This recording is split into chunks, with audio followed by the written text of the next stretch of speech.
FC champion, leaving from King's Wharf, San Fernando. And the Embassy, leaving from Breakfast Shed, Port of Spain. Or Westside Trinidad. For more information, call 399-5959 to 814723 or email us at coralvisiontt@gmail.com. Book now and reserve your cruise.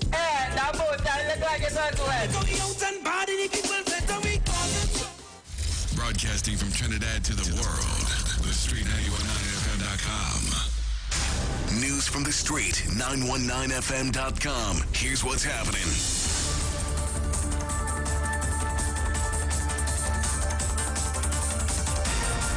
Good afternoon. I am Vanessa Thomas with the 4 o'clock news on the streets, 919 FM and online, Facebook and YouTube. In the headlines, bandits steal over $30,000 from a supermarket in Tacarigua. Woman stabbed in the neck during argument. A Sangre Grande man is killed in his car this morning, and internationally speed limit to be lowered to 20 miles per hour in Wales. And now the news in detail. A supermarket in Tacarigua was robbed of over $30,000 in cash as well as a quantity of alcohol and cigarettes yesterday. The incident took place at about 2:40 p.m. along Dinsley Main Road in Tacarigua. According to police reports, 2 workers were at the establishment when 3 armed men entered. The men announced a hold-up and forced the workers to hand over the cash and items. The bandits then escaped the scene. A 27-year-old woman is warded in a serious condition at hospital after she was stabbed in the neck. The incident took place at about 12:15 p.m. yesterday along Paradise Circular in Valencia. The victim told police she was at home when she got into an argument with a man known to her. During the argument, the man picked up a knife and stabbed the victim to the right of her neck. He then entered his vehicle and drove off. The police and paramedics were notified and the injured woman was taken for treatment. Police are searching for the suspect. A 39-year-old man was found dead in Sangre Grande this morning, 2 days after a man was gunned down in the same area. The victim has been identified as Windsor Mongrue. Reports say around 8:20 a.m., police officers responded to a report of explosions at Picton Road Extension. On arrival, the officers observed a white Honda motor vehicle parked in a driveway with several bullet holes in the windows. Mongru's lifeless body was found slumped over the steering wheel. It was only on Sunday the body of a man was found with bullet wounds in a wooden structure off Picton Road Extension. The Trinidad and Tobago Post Office, TT Post, has refuted rumors that additional charges will now be required for the delivery of packages. In a statement, TT Post said it has been drawn to its attention that messages have been circulating to members of the public via email claiming that these so-called charges will apply. The company said TT Post advises that it has issued no such message and customers are asked to desist from providing any information requesting or responding to such requests. Internationally, speed limits in built-up areas are set to be reduced from 30 miles per hour to 20 miles per hour in Wales from next year. Ministers say a 20 miles per hour speed limit will lower road collisions and traffic noise and encourage people to walk and cycle. The slower limit has been divisive in areas where there have been trials, with some motorists complaining of more congestions and journeys taking longer. The proposed new law will be put before a Welsh Parliament vote on Tuesday. Many UK towns and cities have 20 miles per hour limits on residential roads, but Wales is to become the first nation to impose it as the default on all restricted roads, with Scotland set to follow suit in 2025. The Welsh Conservatives said the blanket rolled out is ludicrous. And that was the 4 o'clock news on the street, 919 FM and online, Facebook and YouTube. Recapping the headlines: bandits steal over $30,000 from supermarket in Tacarigua. A woman is stabbed in the neck during an argument. A Sangre Grande man is killed in his car this morning, and internationally speed limit to be lowered to 20 miles per hour in Wales. Do enjoy your afternoon and continue to be safe. I am Vanessa Thomas. Miss Aisha Wells, the Queen of Talk. She's up next.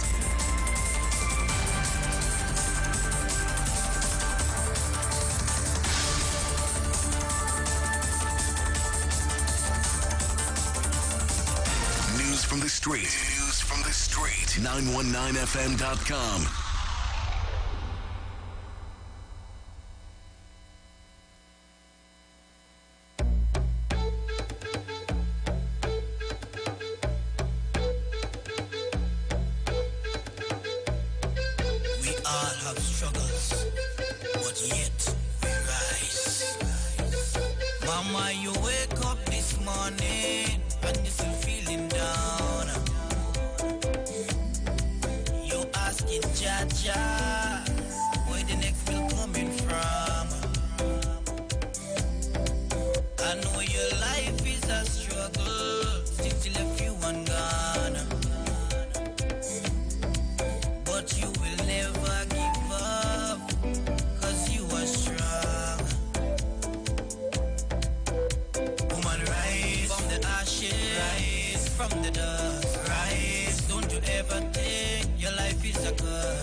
For them food shortage, ask about them seed bank storage.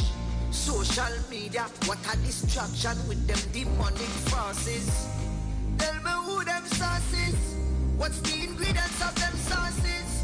Give your prime ministers and religious leaders, find out who them bosses. Oh, them full of body, now make the 1% them dumpy, Tell your elect for your car select, watch the options, them keep giving you. Who get the contracts, the one with contacts. Poor people get less money with more tax. Open your eyes and see when the real enemy. From a day in this jungle still, some rich and some fast still. All the money with them have that can't buy salvation. One day in this struggle, out for the battlefield. Oh, yeah, no, man fed up with oppression. Man start job for me, I'm now. Man I call for the army now. Gotta detach on the system. Self-sufficient man far. So I've got to take myself away.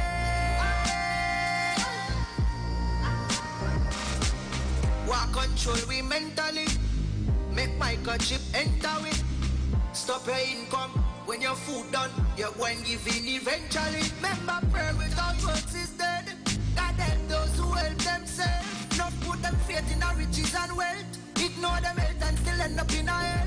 Man turn Judas, girl turn Jezebel. So the man tomorrow, enough of them blind follow. See them today, you know see them tomorrow. Pastors extorting the masses. Politician knocking champagne glasses. And one like the smarties. To them off them passes. The people are go perish for lack of knowledge. From a day in this jungle still, some rich and some fast still. All the money with them have that can't buy salvation. One day in this struggle, out for the battlefield. Oh, yeah, no, man fed up with oppression. Man start job for me, I'm now. Man I call for the army now. Gotta detach on the system. Self-sufficient man far. So I've got to take myself away. I've got to take myself away. So send those numbers up. Prepare for them food shot. Let me say top of the afternoon to those of you locking us down right now as we speak on YouTube and Facebook. Denomination. The Lord our God didn't start a denomination. The denomination is started by men. That's why you have so many of them. Those of you locking us down right now, like Junior Edwards, Gaylan Jackson, Afisha Gibbs, I see you guys. Remember, when you get in, like the video and share the live. Let's get those numbers up.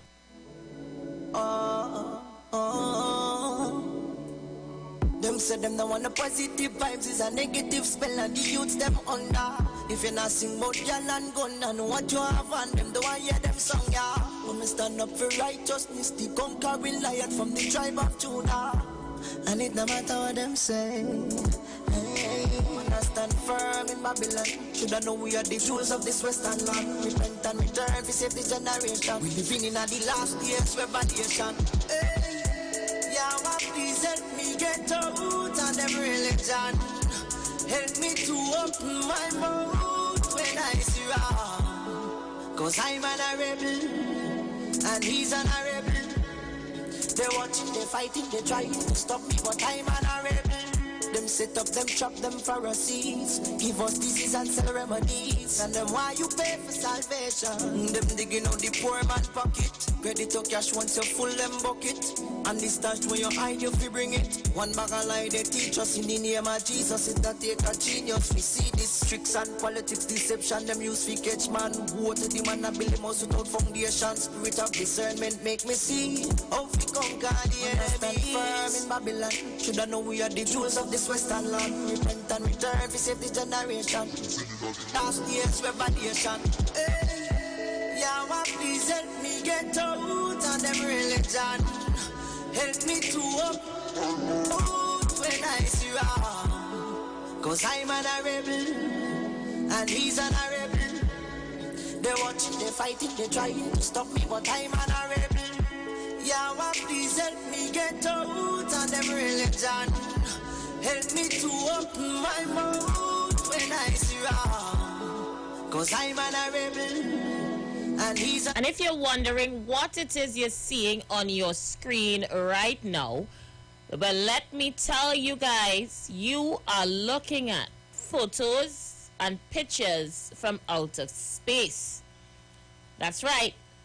NASA unveiled a new batch of images captured by the James Webb Space Telescope that are flat out dazzling. It's, of course, depicting a nebula and a galactic cluster and a giant, never before seen exoplanet, tip of the tongue, all of whom followed an equally beautiful picture of a galactic cluster unveiled at the White House press conference yesterday by President Joe Biden. The images of objects that most people outside of astronomy have never seen before, but that now it's able to obtain a new place in the cosmic history. And these are some of the photos that I'm showing you now. Signs of the time, change of the world, things are happening around us. Pay attention. Look at that. Isn't God an awesome God? And to think that we worry about our problems in this little neck of the woods, while there is a vast universe. You heard me absolutely right. A vast universe out there. Take a look at these video footage. You know the poor man pocket. Credit to cash once you full them bucket. And the stash where you hide you fi bring it. One bag of lie they teach us in the name of Jesus. It that take a genius. We see this tricks and politics deception. Them use fi catch man. Who to the man and build them house without foundation. Spirit of discernment make me see how we conquer the enemy. Firm in Babylon. Shoulda know we are the jewels of this western land. Repent and return fi save the generation. Last year's revelation. Hey. Yahweh, please help me get out of them religion. Help me to up when I see wrong. Cause I'm an rebel, and he's an rebel. They're watching, they're fighting, they're trying to stop me, but I'm an rebel. Yahweh, please help me get out of them religion. Help me to open my mouth when I see wrong. Are you looking at this? Are you looking at it? Depth and texture from this new data. There's a lot going on. To call out a few specifics, first of all, in general, the Carina Nebula is a nearby star-forming region within our own Milky Way galaxy, about 7,600 light years away. And in this view, we see some great examples, first of all, of hundreds of new stars that we've never seen before. We see examples of bubbles and cavities and jets that are being blown out by these newborn stars. We even see some galaxies sort of lurking in the background up here. 6.5 months ago, a rocket launched from Earth, carrying the world's newest, most powerful deep space telescope on a journey 1 million miles into the cosmos. These images are going to remind the world that America can do big things. Well, well, well.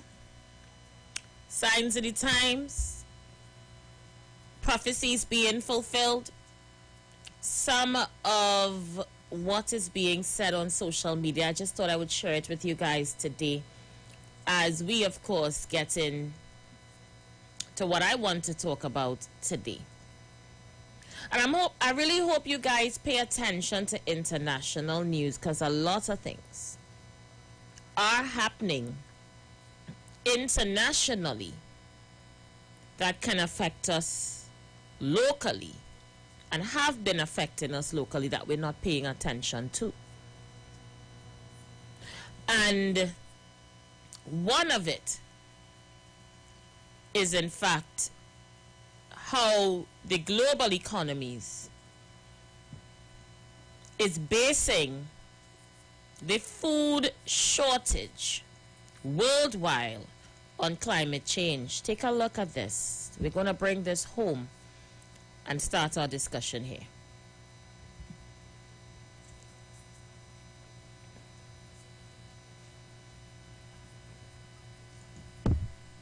I think some of the biggest challenges my generation faces is convincing the previous generations about why it's important to talk about what we believe in. We can't choose between us young people saying to adults, you must behave, but we can't wait for us to become the ones in charge because we don't have time for that. Your youth does not have to work against you by way of experience. Your youth can be a virtue by way of what you ethically and earnestly expect of the world. People can be so selfish about the environment and their experience versus the globe and literally our lifespan. The America we grew up in is like nothing like the America our parents or grandparents grew up in. When you have young people who are confronted with not having a future at all, of course, this is going to radicalize a whole generation. This is a question of survival, basically. I don't doubt that we will get to a net zero carbon economy. Will we get there fast enough to heed the science and avoid the worst consequences? That's the battle. That's what we're trying to do with Glasgow. What do we want? When do we want it? What do we want? When do we want it? Thank you. This generation has reframed the way we talk and think about climate to make it an issue of intergenerational justice. The question is, will this anger turn into action? Will leaders who have been listening actually take the message to heart and do something about it? Our diplomacy is guided by what the scientists are telling us we must achieve. 3 years ago, they had a report in 2018. The IPCC gave us 12 years within which to make the critical decisions to avoid the worst consequences of the climate crisis. Limiting warming to 1.5 degrees is not impossible, but will require unprecedented transitions in all aspects of society. It was alarming in the seriousness with which it portrayed the consequences of climate change. We're talking about hundreds of millions of people migrating. We're talking about the possibility of countries disappearing in their entirety. We're talking about a world that is totally transformed. Already 85% of the world's population has been affected by human-caused climate change. The message is over to governments at this stage. We've told you the scientific facts, the evidence, the costs. It is up to the governments now to decide what to do with it. We've had loads and loads of reports about climate change over the last couple of decades and the massive threat to our planet. But despite all of the science, there are still people who are skeptical about how much of a big deal it really is. And I think for those people, it's much harder to dismiss young people, normal school kids, because they're part of their communities, they're part of their families often. What we need is politicians who implement the policies in their home countries. And that's what has not been happening in the last years. And so now young people are saying, why go to school, why go to university, why start planning a family, why buy a house when I don't even know that in 50 years' time or 70 years' time I will still have a future, because right now that's at stake. If we do nothing, this is what's going to happen. Sea levels are going to rise, crops are going to die out, there will be mass starvation, there's going to be all of these things that are going to happen. And kids see that, they internalize it. Researchers have found that young voters form their lifelong political attitudes in response to the events of their early adulthood, mostly late teens into the late 20s. And for millennials and Gen Z, that period of time has been defined by climate catastrophe. I'm from Bakersfield, California, Central Valley. Earlier today, I've been getting Snapchats from all of my friends talking about how orange the sky is because of the wildfires surrounding us. The closest wildfire is probably not even 60 miles away, but we have horrible air quality. Like I'm in the middle of the valley, and it really strongly affects us. And that's what's drawn me to climate activism. This is my first strike ever. I watch a bunch of like sad penguin videos on YouTube. And I started to get really sad when I learned about the effects of animals and like how much earth that we're actually losing. It's hard not to get discouraged when you're constantly learning about what people before you did wrong. Like I remember being in elementary school and watching Al Gore's documentary about climate change and the effects that we could be seeing within the next 10, 15 years. And so far, he's been pretty right about everything that he said in his documentary. I totally forgot what it was called, but shout outs to my science teacher. We are being betrayed by those in power, and they are failing us, but we will not back down.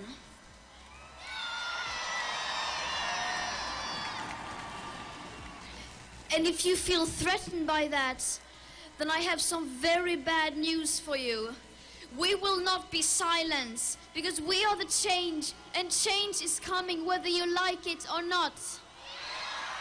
We need to work together, intergenerational, of course. That is the only way, and everyone needs to participate and help out in the way we can. So I'm doing what I can. I'm trying to use my voice to spread awareness and to put pressure on those in power. When Time put Greta on the cover in 2019, she had just gone from being a schoolgirl protesting alone outside of Swedish Parliament to being the leader of a global climate movement. That year, her activism inspired 4 million people to join the global climate strike in 2019, which was at that point the largest climate movement in world history. Across the world, with very few exceptions, there are examples of people who have been inspired by her and who've taken up the mantle of the Fridays for Future movement in countries across the world. I'm not a leader or the face of the climate movement. I'm just one of many faces. There are far too little evidence of the $100 billion per year that was promised to help climate vulnerable countries to meet these challenges. In fact, those funds were promised to arrive by 2020, and we are still waiting. Vanessa Nakate, a Ugandan climate activist, is one of many people who have been working to remind us that climate action is going to be expensive, and many countries who are most vulnerable to climate change can't afford to pay for it alone. Historically, Africa is responsible for only 3% of global emissions, and yet some Africans are already suffering some of the worst and brutal impacts of climate change. So to me, climate justice doesn't just have to be about reducing greenhouse gas emissions. It goes beyond the primary disasters that we see. It is what happens in the aftermath of those disasters, what happens to families, what happens to individuals, what happens to communities. You think about the fact that the US has emitted a quarter of emissions historically. Africa has emitted 3% of emissions historically. And the US is able to isolate itself, to pay for adaptation, to pay for the costs in a way that developing countries in sub-Saharan Africa and across the globe just can't. And so climate change is a justice issue on many different levels. We have to bear in mind that whether you're rich or poor, a rich country or a poor country, there are some things you just cannot do on your own. You can't deliver on this pandemic on your own. You cannot deliver on climate change on your own. So what we really want is a future that is healthy, that is sustainable, that is clean, that is livable and equitable for all of us. Some of the activists that I speak to are realizing they can't wait for the older generation to take action, so they're trying to get elected to governments themselves. In Germany, the Green Party has really been in the ascendancy. In September, they almost doubled their number of seats in parliament, and one of the 118 lawmakers they now have is Nika Slavik. Liebe Freundinnen und Freunde, die Welt scheint... She's a 27-year-old German politician who was elected in September to the Bundestag, and she has been involved in climate activism for almost 12 years, and now she has political power to make a difference. The time of just implementing small changes has passed. And this is a reality we as younger politicians are bringing with us to the parliament now, but of course there's lots of older colleagues who have not quite grasped this yet, and I think this is why we might be more determined to not go for the small compromises, to be a bit more rebellious about these things. The last German government has decided to exit coal in 2038, which is still too late, way too late, but now we even have the chance to accelerate energy transition from coal to renewables way quicker, and that's a major achievement of the youth climate movement. In the United States, young voters across the political spectrum understand that climate change is a major issue that needs to be addressed. They just disagree on how best to do it. So even younger Republicans under 40, they understand that climate change is happening. They understand that something has to be done about it. They just don't agree with their more progressive peers about the scale and scope of what that intervention needs to be. So this is a big shift from a couple generations ago, when you had one side insisting that climate change was a problem and the other side basically denying that it was happening at all. When Time spoke to Emmanuel Macron, the president of France, he spoke about how the youth movement had made him want to do better. When I talked to the UN Secretary General, he talked about how he was trying to bring youth into the climate discussion because it had enthused him, and he thought it would help change the conversation. Talking to members of Congress about how inspirational Greta was really made clear to me that she was changing the conversation.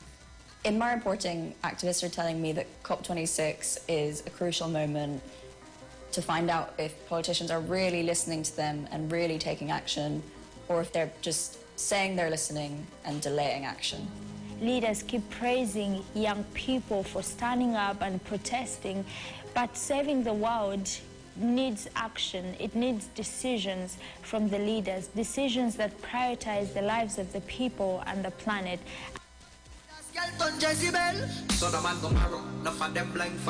Just a little glimpse into what is happening on the international scale.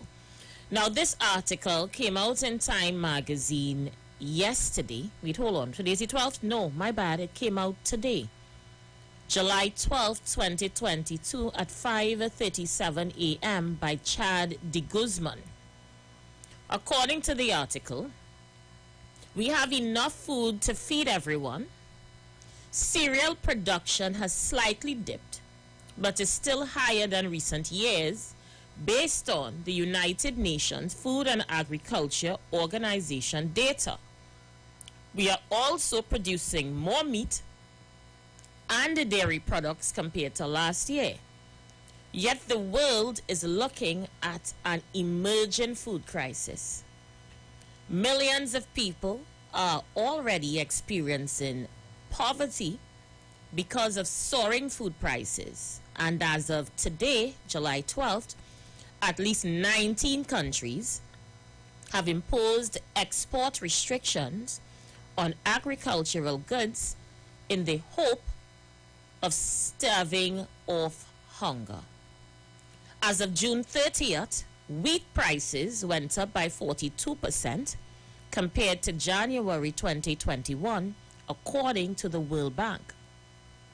Maize prices have risen by 47% over the same period. Most countries are seeing food inflation more than 5%, and governments are responding by trying to insulate themselves from these shock and arrest domestic inflations by restriction exports. Supply chain disruptions caused by COVID-19 are also partly responsible for pushing up food prices. So is the Russia-Ukraine war a major factor? Well, according to Time magazine, Ukraine is a major producer of some of the world's most vital crops: wheat, corn, sunflower, and the conflict has virtually cut off its links to the global food supply.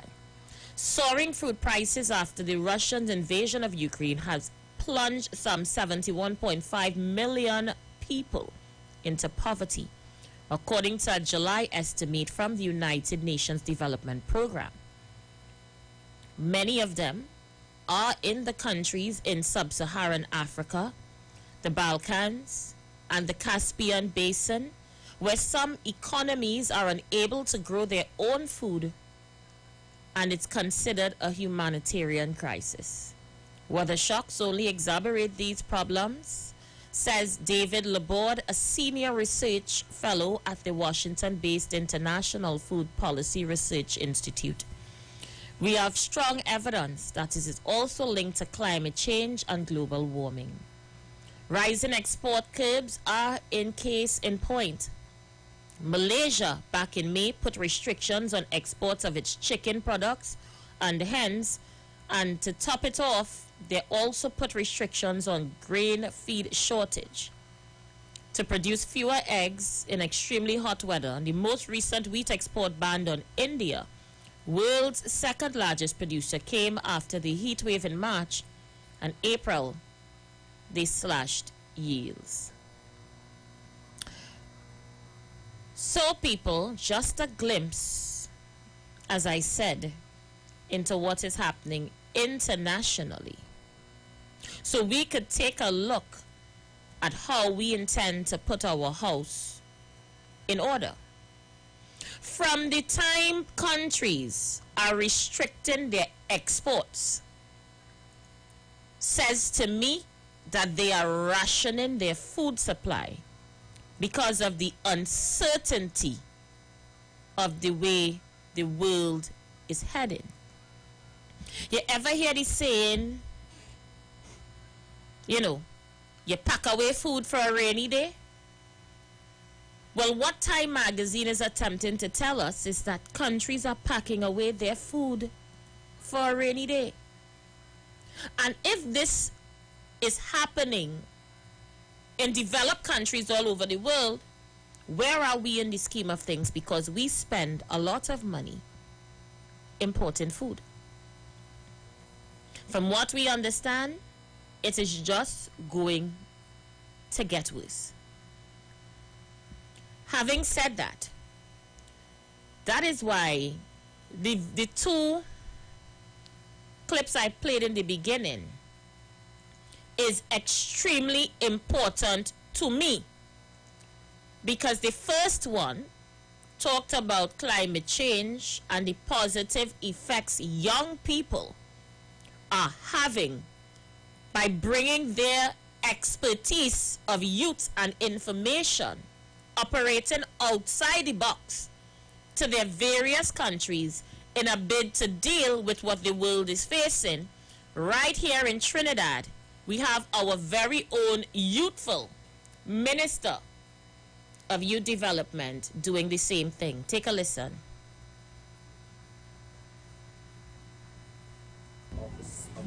Parliament, and I want to share with you, the national community, some of the crops that we are doing here. We do to encourage young people to get involved in agriculture, to plant what you eat. You see that we have some cabbage plants, and if you look at them, they're very healthy and lovely. They are, and we soon to reap some cabbage. We have cauliflower as well. We have pak choy. We have some melon plants going down. We eat our lettuce, which is done by hydroponic system.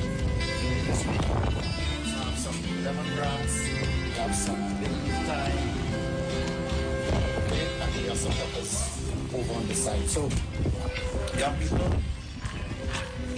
let's take to the land and plant what we eat. I encourage you to get involved in a backyard garden, plant something, and enjoy what it feels like to reap your first crop.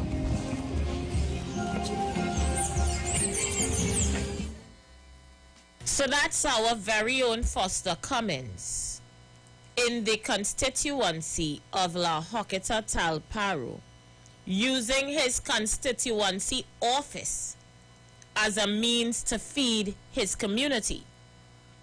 Now, when I saw the project, the first thing I asked him, I said, Minister, where does the food go when you harvest? He said back to the community. Sometimes families will come to the constituency office looking for a food card, of which they always run out of, or they would come looking for money to buy food or assistance for a hamper. So he has an immediate supply of food at his constituency office. So you just reap, pack, give away. And I said, but this is brilliant. Because where I'm from in East Port of Spain, we have those same problems. Today alone, I'm walking through Port of Spain and no less than 5 people stopped me. Let me get a little 20 now, sis. I'm talking about regular people, not homeless people. A woman stops me today in a nurse uniform. Love, I need $40 to go home. They was to pay me today. I ain't seen my salary yet. What you could do for me? No less than 5 people.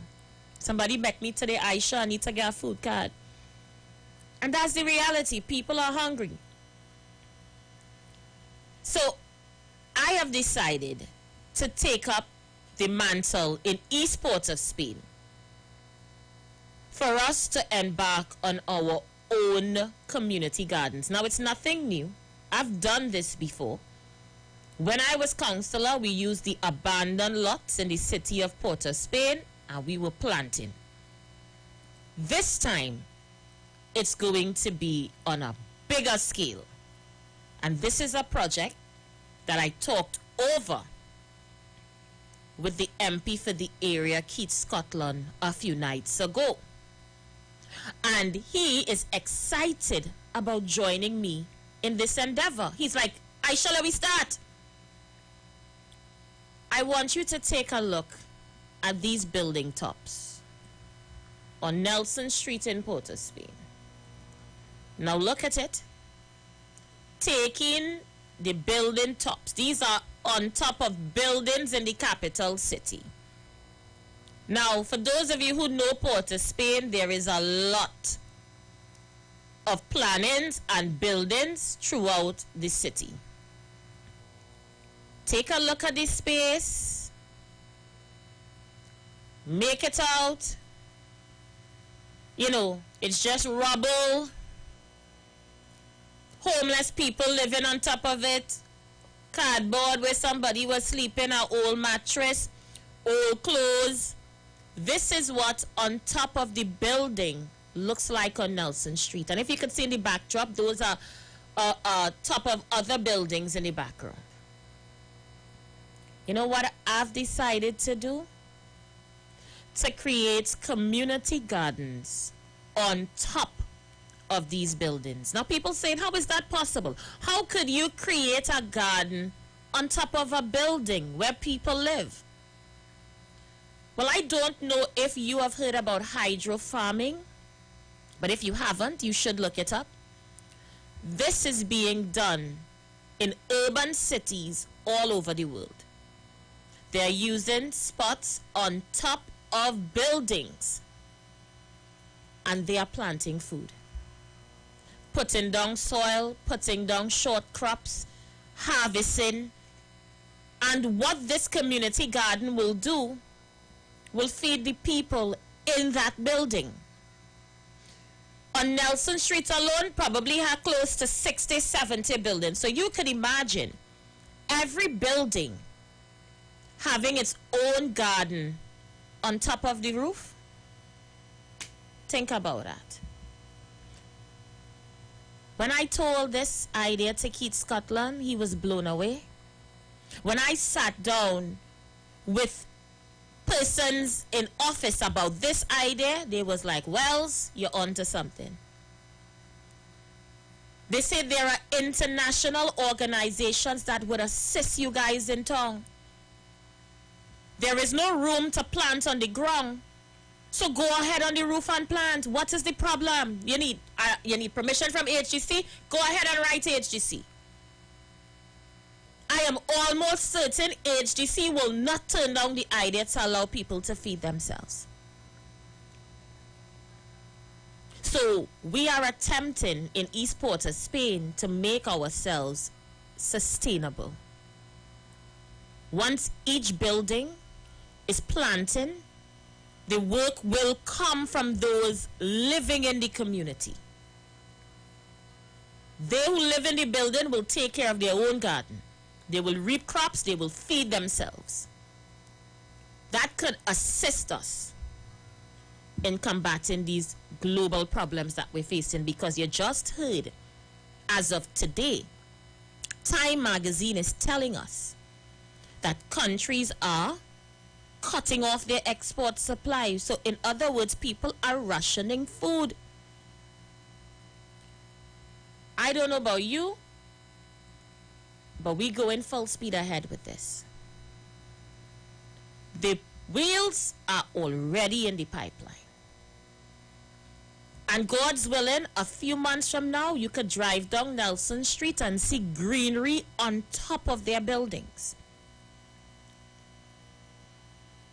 So you can have an idea that we are getting prepared for the times ahead.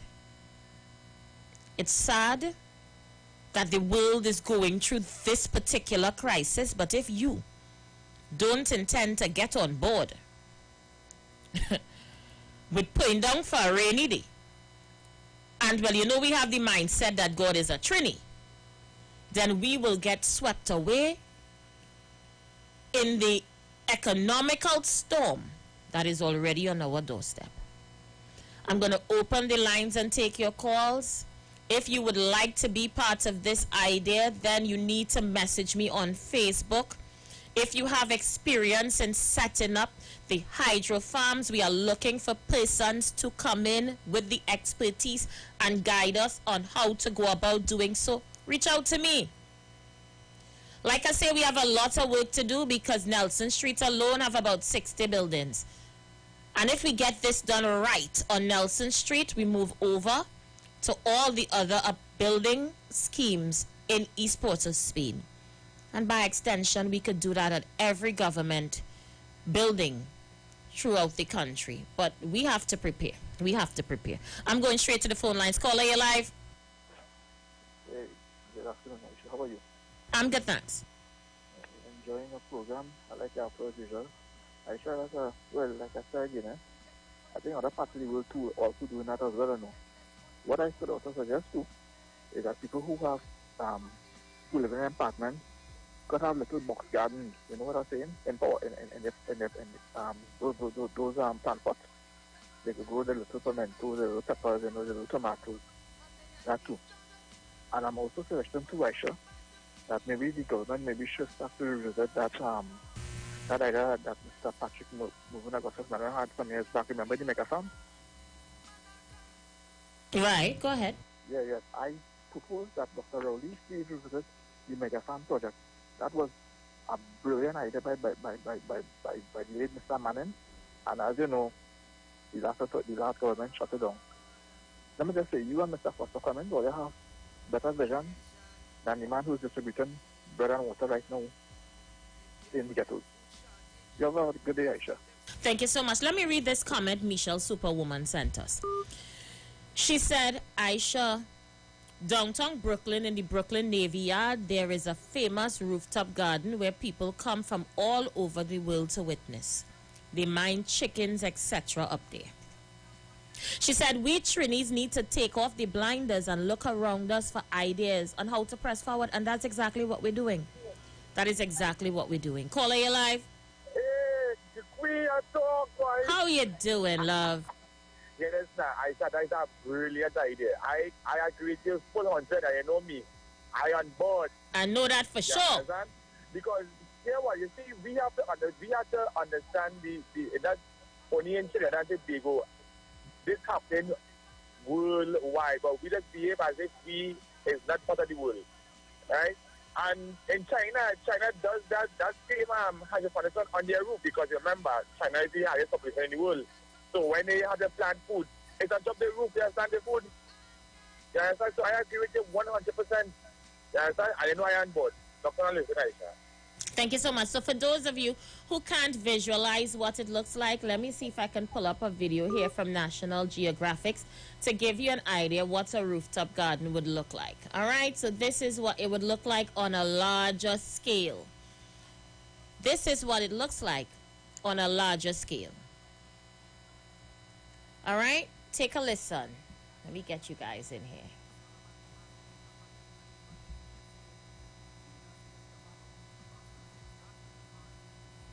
Wisconsin, but I didn't realize my passion until I was out in New York City.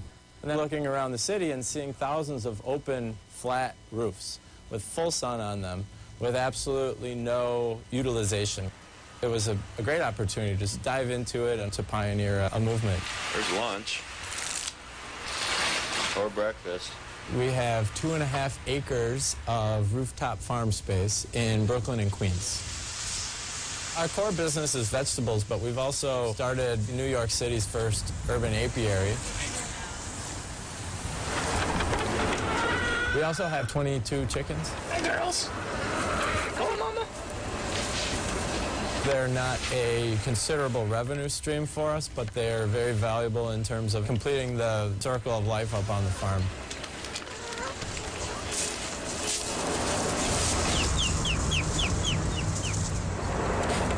We have well over 1 million pounds of soil on the roof. This roof took several weeks of pumping up the soil with a blower truck. Essentially a hopper with a pressurized tube that pushes the soil up.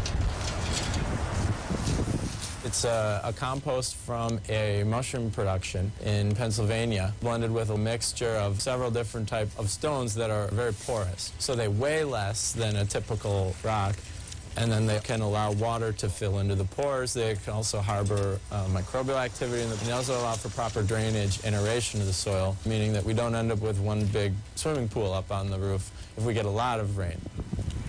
Ready?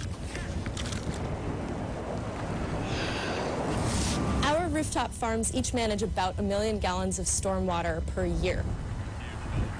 We also reduce urban heat island effect. We clean the air around us and decrease the amount of HVAC of the upper floors of the buildings beneath us. But probably the most unique benefit of our farm is to the community around us. We have the opportunity to link New Yorkers back into their food production system. It's something from which we've become so alienated. Some of these are pretty small now. As long as you're blending them in, I think it's Utilizing even all of our total roofs would not even produce a significant fraction of the amount of food that New York City needs to eat. However, that definitely does not mean that something like this shouldn't be happening. So we could politicize this thing or we could jump on board. But the reality of the situation is we got to eat. And we have to find creative ways to feed ourselves going into this economical, global crisis. We're talking about inflation as high in some countries as 12%. Now you think about that, Trinis, the next time you want to politicize us moving forward by growing our own food. We'll be right back. The views expressed are not necessarily the views of the management of the Street 919 FM. So I grow food in the city of Montreal. It's something that I'm very, very proud of. It puts a smile on my face every morning.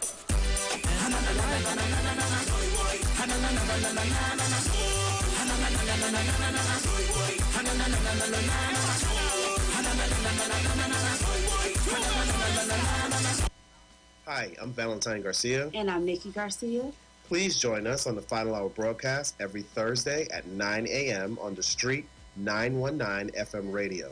Every week we will journey into the amazing Word of God. So please join us. See you then. Every Friday, it's all about Fire Mood Soca Fridays with MC Duke and Selector Kochi from 6 straight to 9 p.m. blazing all the latest and past soca hits. So remember, make it a line, make it a day, rock and come in, you know. It's all about Fire Mood Soca Fridays on the Street 919 FM. You don't know. Join the winning team with Pastor Alkaline John every Monday from 10:05 a.m. to 11 a.m. and every Wednesday evening from 10 p.m. to 11 p.m. live on the Street 919 FM as he talks about Lviv, the power of 5 fruits, one of the most powerful antioxidant supplements on the market today. The 5 superfruits in Lviv are mangosteen, acai, pomegranate, gogi, and nuni. These fruits have a positive and profound impact on human health, performance, and disease. Listen to Pastor Alkaline John every Tuesday at 9:05 a.m. and Wednesday at 7 p.m. on the Street 919 FM as he gives live testimonials of the Lviv healing powers. To get more information, you can contact Pastor Alkaline John at 516-286-7079, 516-286-7079, or you can visit his webpage at www.alkalinejohn.com. You are invited to join Pastors Morris and Agnes Johnson of the Church of the Firstborn Assembly Miracle Center, located at number 399 Eastern Main Road, Guayco in Sangre Grande, for the old-time gospel hour all-night prayer. This and every Friday evening on the Street 919 FM from 9 p.m. to 5 a.m. Designed with you in mind, this program deals with today's issues from a biblical perspective. You will also be given the opportunity to call in and interact with us. Micah 6:8 says, He hath showed thee, O man, what is good and what doeth the Lord require of thee, but to justly and to love mercy and walk humbly with thy God. Your financial support through the First Citizens Bank will be greatly appreciated. Account number 795222. For further information, call 753-1113 or email us at church668hope@gmail.com.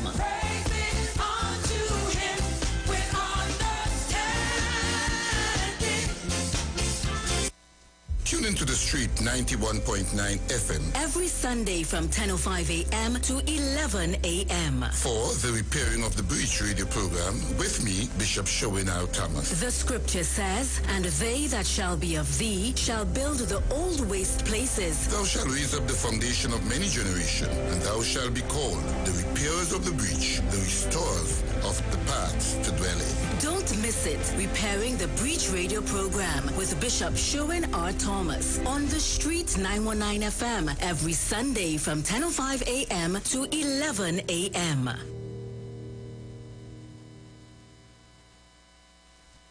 Tune in to the Street 919 FM every Thursday from 10:05 a.m. to 10:20 a.m. for the program Straight and Narrow, The Way of Life, The Health Store, being brought to you by Mrs. Arlene Collins Mohammed. For more information, check us out on Facebook or Instagram at Straight and Narrow, or visit our website at www.opulence.com/Arlene for Life. You can also call or WhatsApp at 309-4697 or 620-9379.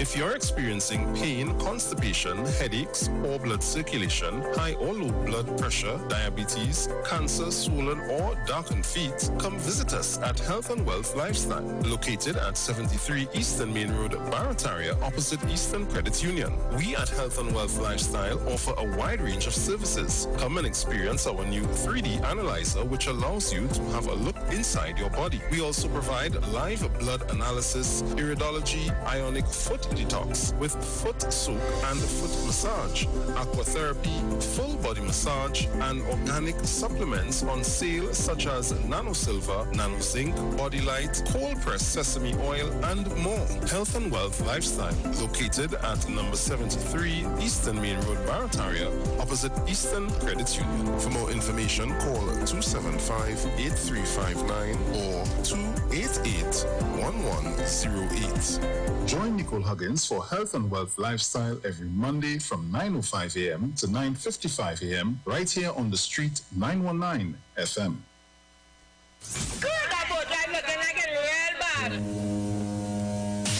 Are you ready for that boat experience again? The Sea Champion and the Embassy say book with us for that unforgettable boat ride experience.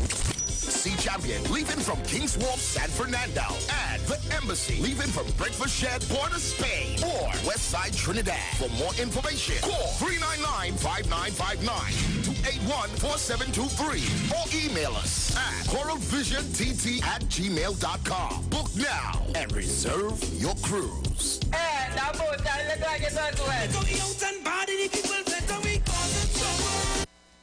Share the live. Share the live. The Street 919 FM on Facebook and Instagram. Share the live. Iowa George on Instagram. Share the live. Iowa TV and Street TV on YouTube. Share the live. The Street 919 FM.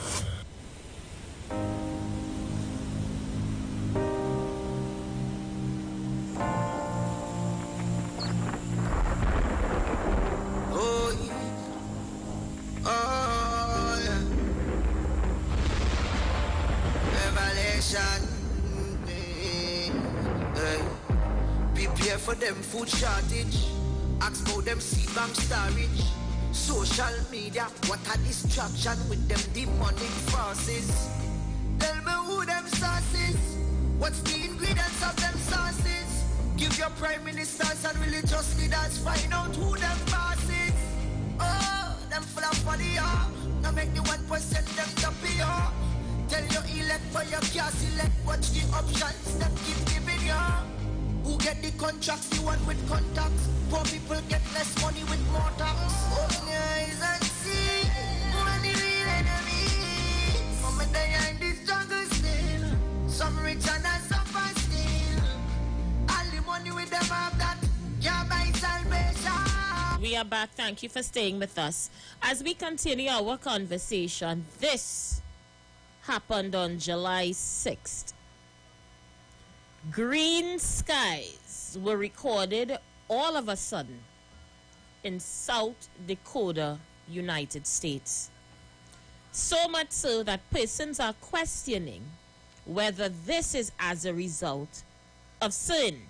Now, if you don't know CERN, it will take a whole topic. Just Google CERN. CERN as in CERN. And you find out all you need to find out. But yeah, this is what's happening. In the same thread, this was recorded a week before that in the skies over Cornwall, England. Persons said they have never seen the skies like that before. So if you want to dwell in your little bubble and assuming that catastrophe isn't on the horizon, then God must really be a Trini. And Trinbagonians have a special gift where they are exempted from what is happening all over the world. So therefore, what I am discussing here today doesn't make sense. We might as well put on music and prepare for another long weekend, because that's all Trinis really live for and look forward to. Persons under the tread started putting up the skies where they live. This was over Colesworth last week in the UK, and people are talking about all these strange occurrences in the skies. And Trinbagonians remind me of the rebellious children of Israel. Well, you know them? Well, let me just give you a little insight into who they are without giving you too much information, because this is really a topic all you should have in church with all your pastor. And me ain't no pastor. In fact, I am far from it. The children of Israel, the rebellious children of Israel, was God's chosen people, or should I say is God's chosen people. But I believe because the children of Israel knew that God had a covenant with their forefathers, they just literally did whatever they want and expected God to just forgive them, forget it ever happened, and move on. So the Bible talks about countless experiences with these rebellious people who would do as they want, do as they please. You know, God will fight their battles for them, And in turn, they will go ahead and sin again. Until God got absolutely upset with these people, that he sent them into the hands of their enemies. And well, we're still living out the effects of that. But Ezekiel 2:3 tells us that God sent prophet Ezekiel unto the children of Israel. And he said to them, and he said unto me, Son of man, I sent thee to the children of Israel, to a rebellious nation that hath rebelled against me. They and their fathers have transgressed against me, even unto this day. That is who Trinbagonians remind me of every time I look at international news and pay attention to what is happening worldwide. These things I shouldn't only hear wasn't last year, you know. This was last week. All these signs in the skies. Green over South Dakota, orange over London. Famine all over the world. Food prices out of control. Governments toppling. Leaders being hounded out of office. Assassination of the Japanese president. Should I go on and on? But we just here in a bubble, looking for political mileage and small talk when the day comes. Prepare yourselves, rebellious people, for a time when we would have to be able to feed ourselves. And that time may be sooner than later based on what we're being told of today about countries that are rationing their food. What do we produce?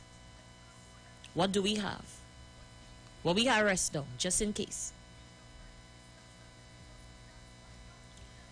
I'm going to open back the phone lines and take a call. I didn't come here to give all no Sunday sermon because all is going only churches for that. I just come here to help us to get in a frame of mind where we prepare for what is ahead. Whether you want to look at it biblically or through the eyes of science or through the eyes of the economy or watching the world market, anyhow you look at it, it's all sending us in one direction. We're in for some problems. We're in for a rough ride. Are you prepared for it? We're talking about community gardens in East Port of Spain and other areas on the rooftops. Foster Cummins is doing his thing up in La Hocketa in order to feed his community. What are we doing? What are we doing? The lines are open. We are taking your calls. Feel free to get in. 342-0081. 342-0081. 771-7091. 4665391. I'm going to play some of your voice notes as well because a lot of you have been trying to get in. And I don't feel for none of all you sickening ones today. Eh? I think all in all yourself. Aisha, good afternoon. I send you two pictures here. Those are things that I grow in Brooklyn. So anybody can make a garden anywhere in Port of Spain, trust me. They get some little pots, trust me.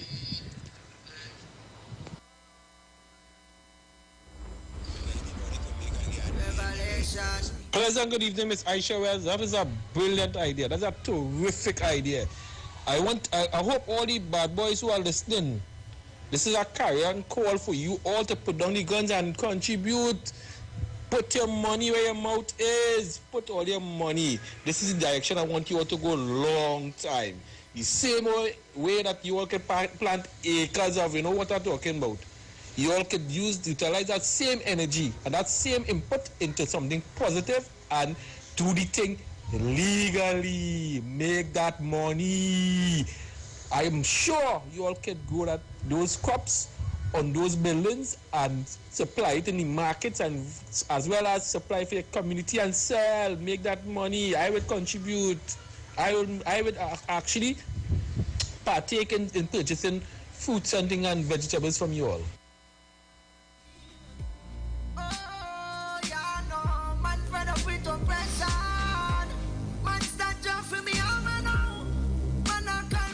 Let me say good afternoon to Mr. Tobago, locked on and listening. The lines are open. We continue to take your calls. Feel free to get in. Good evening, Tiasha. How you doing, handsome boy? Davion, you good? All of this is my handsome radio listener. Hope he's having an awesome day today and you're not getting into any trouble. Good afternoon, Aisha. Was nice idea. When I saw that project up at mobile KFC, I'll come and pull some brick and pull on some soil. Right, Aisha? Yeah. He was actually not on a mood to trip me off today.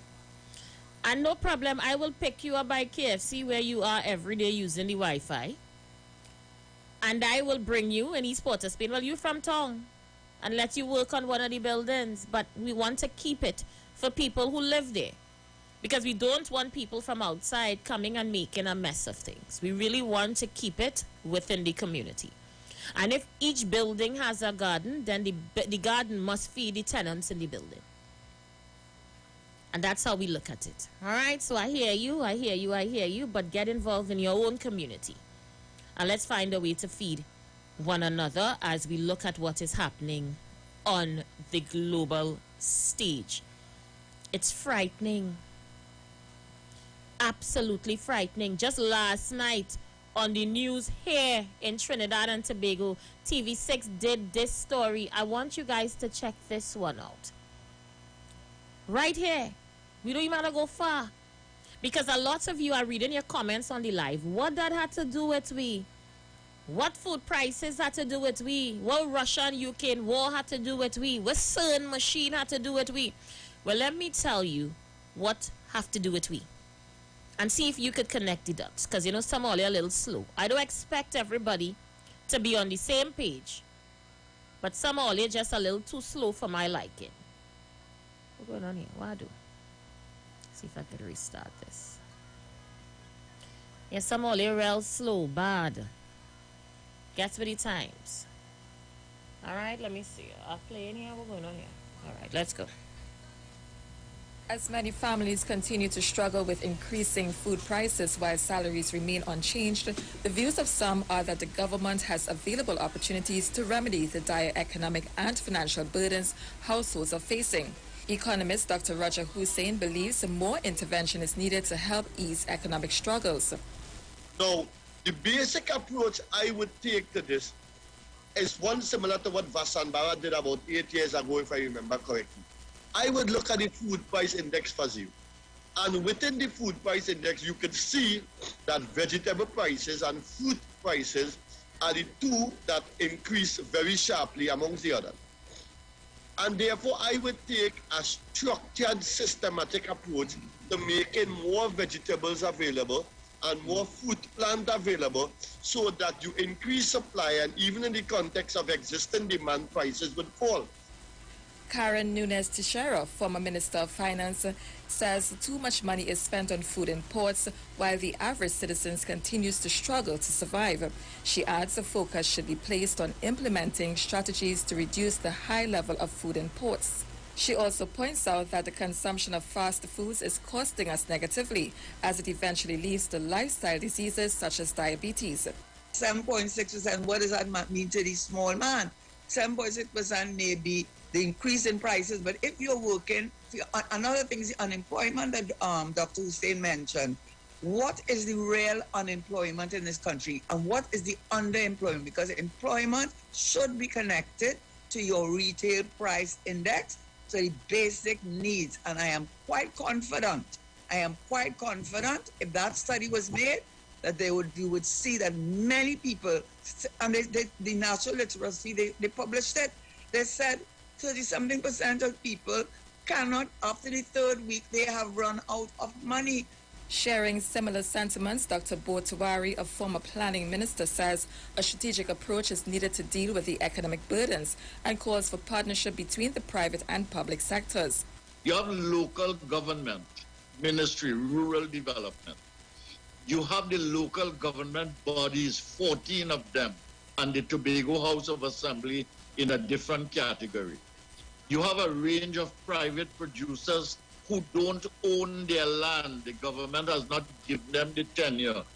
Why can't we solve the problem of the private farmers? Do collaboration among the ministries, collaborate between the public and private sector, and open up and unleash the productive capacity in the country. Nunes Teixeira is in agreement that more can be done for the economy. She referenced a European country in saying that growing more food is not an impossible task. Do you know that Holland, which is 225 times smaller than the United States, is the second largest global exporter of food in the world?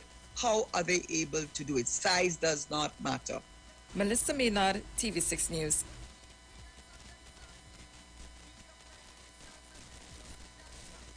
When hard work causes joint pain,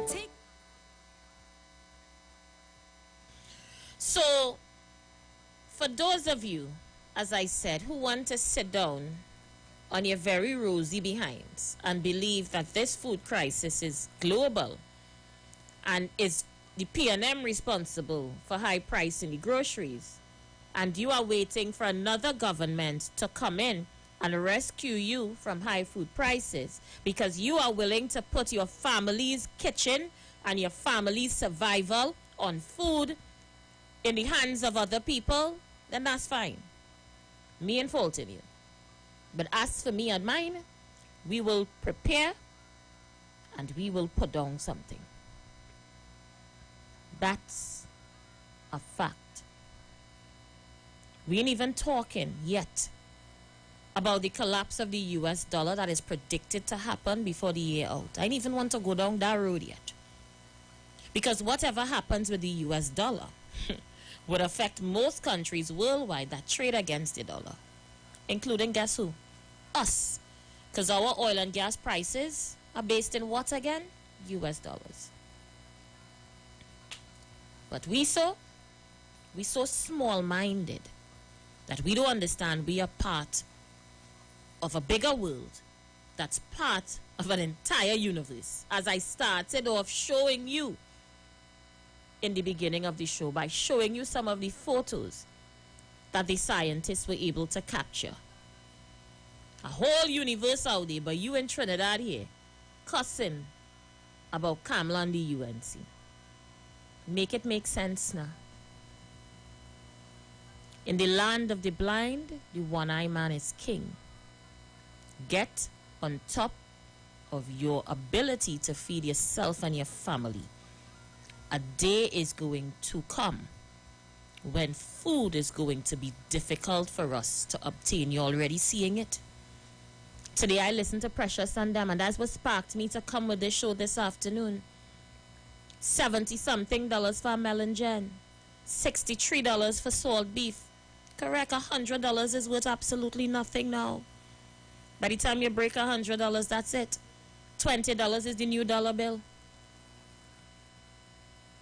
But we guys are so close-minded and we're so programmed to blame everything on Keith Rowley that we ain't realize the whole world is finding ways to cope with things. And we here in a damn bubble. Let's play some voice notes. Aisha, I like why you bring that up today, the collapse of the US dollar. But just predict the US dollar had to collapse. And when it collapsed, right, it will never regain back how it was. It may collapse now and regain back, but it have a time coming when it collapses, it will never regain back how it was. So why you feel Gaddafi wanted to have one African currency, and the US and Europeans didn't want that? Why you feel Gaddafi wanted to start to trade in gold? Russia heading that same way too, because that US dollar had to collapse. And when the US dollar collapsed, 90% of the world economy will collapse too. It's other countries starting to head that way, no. Stop trading in US dollar, but when you do that, the US just attack here. There's an attack here. They just come on here like a ton of brick. I really didn't start the topic. I mentioned it in passing. I just want to say that. And the countries that are moving away from dollars are the Asian countries that have invested into cryptocurrency. But that and all is not 100% safe or stable.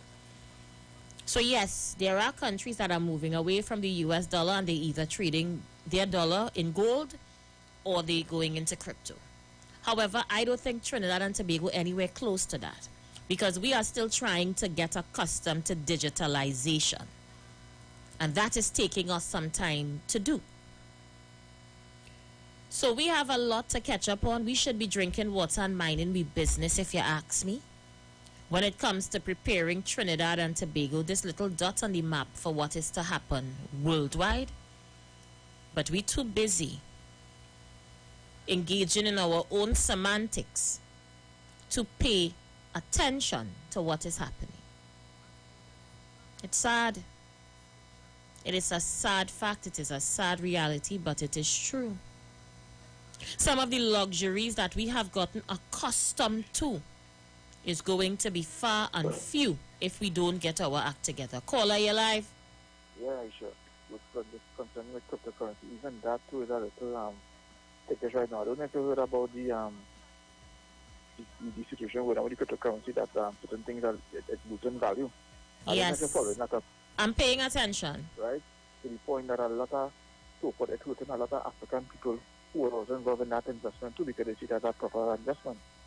But like I say again, the cryptocurrency is collapsing as well. So I don't know what is going on. Also to Aisha, I see you're talking about soon, eh? I don't know what the conspiracy theories there, but you know, there's talk about that the people who doing the experiment or the particle acceleration, people are scared that they might open up portals to other dimensions, stuff like that. But that's the intent of it. If you didn't make that out, I don't know. Are you familiar with the movie Cloverfield? No, I don't look at movies too much. It had too much reality for me to get lost in movies. Yeah, well, you know what, I'm sure like Cloverfield and Stephen King didn't miss him. I get a good idea what they're talking about. But yeah, even Spider-Man, the latest show with Spider-Man and them talk about opening up different dimensions, different universes and stuff like that. It is very a very interesting concept out there, Aisha. So, thank you so much for sharing. I've given Oli some homework today because I'm looking to switch gears on this topic in the next hour, because this topic might be a little heavy for some Oli. And let me say good afternoon to the caller who just sent me her little garden. She's planting turmeric and ginger. Thank you so much for sharing this with me. She went outside and she took pictures of her garden. And my friend from Brooklyn did the same thing. He went outside and took pictures of his garden from Brooklyn. He has tomatoes. Let me show you what these people planting. Right? So this is my caller from Brooklyn who always calls in. He's doing cucumbers. What is that? Squash, melon, and tomato and sweet pepper from his garden out there in Brooklyn. All right. Thank you so much. Who else we have here? This is not you. Hold on. Go back over here to my girlfriend here. She's doing turmeric and ginger. Thank you for sharing that picture with us. Oh God, I cut off the thing. Yeah, so people are sending in their photos for us. Thank you so much. Thank you so much for sharing that with us. We're really, really pleased to see it. Caller, you live?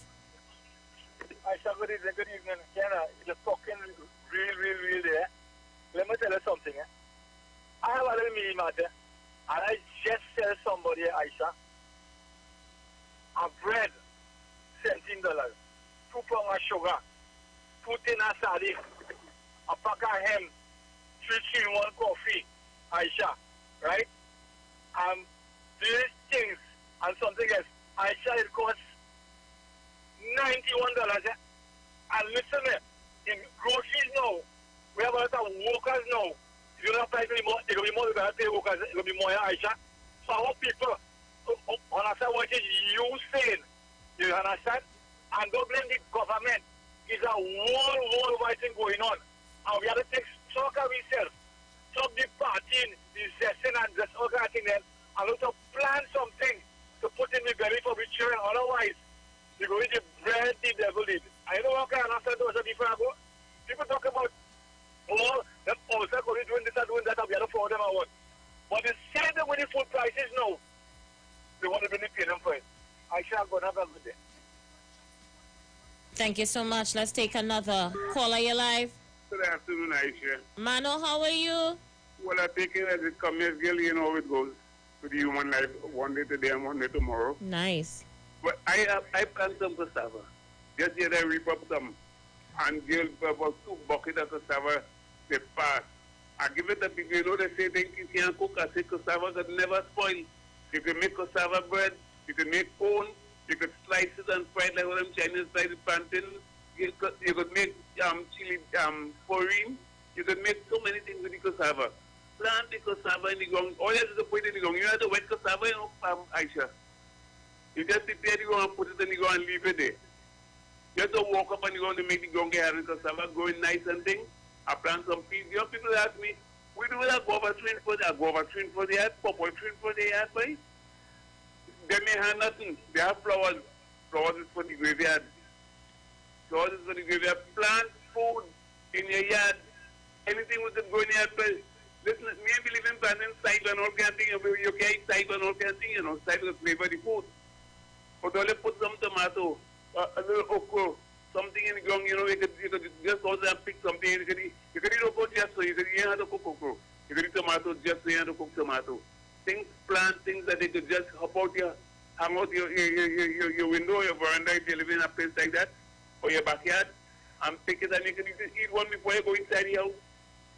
Or you plant the place, no man, I can understand. And the soil and cultivate the hard that with that I should put it to work, you know, to dig the soil, you know. To turn over the soil, you rain pouring out the ground soft. Turn over the soil and just put the food in the ground and leave it. You put peas in, you have to wet peas either. Peas sucking all the water out the ground wherever it comes from.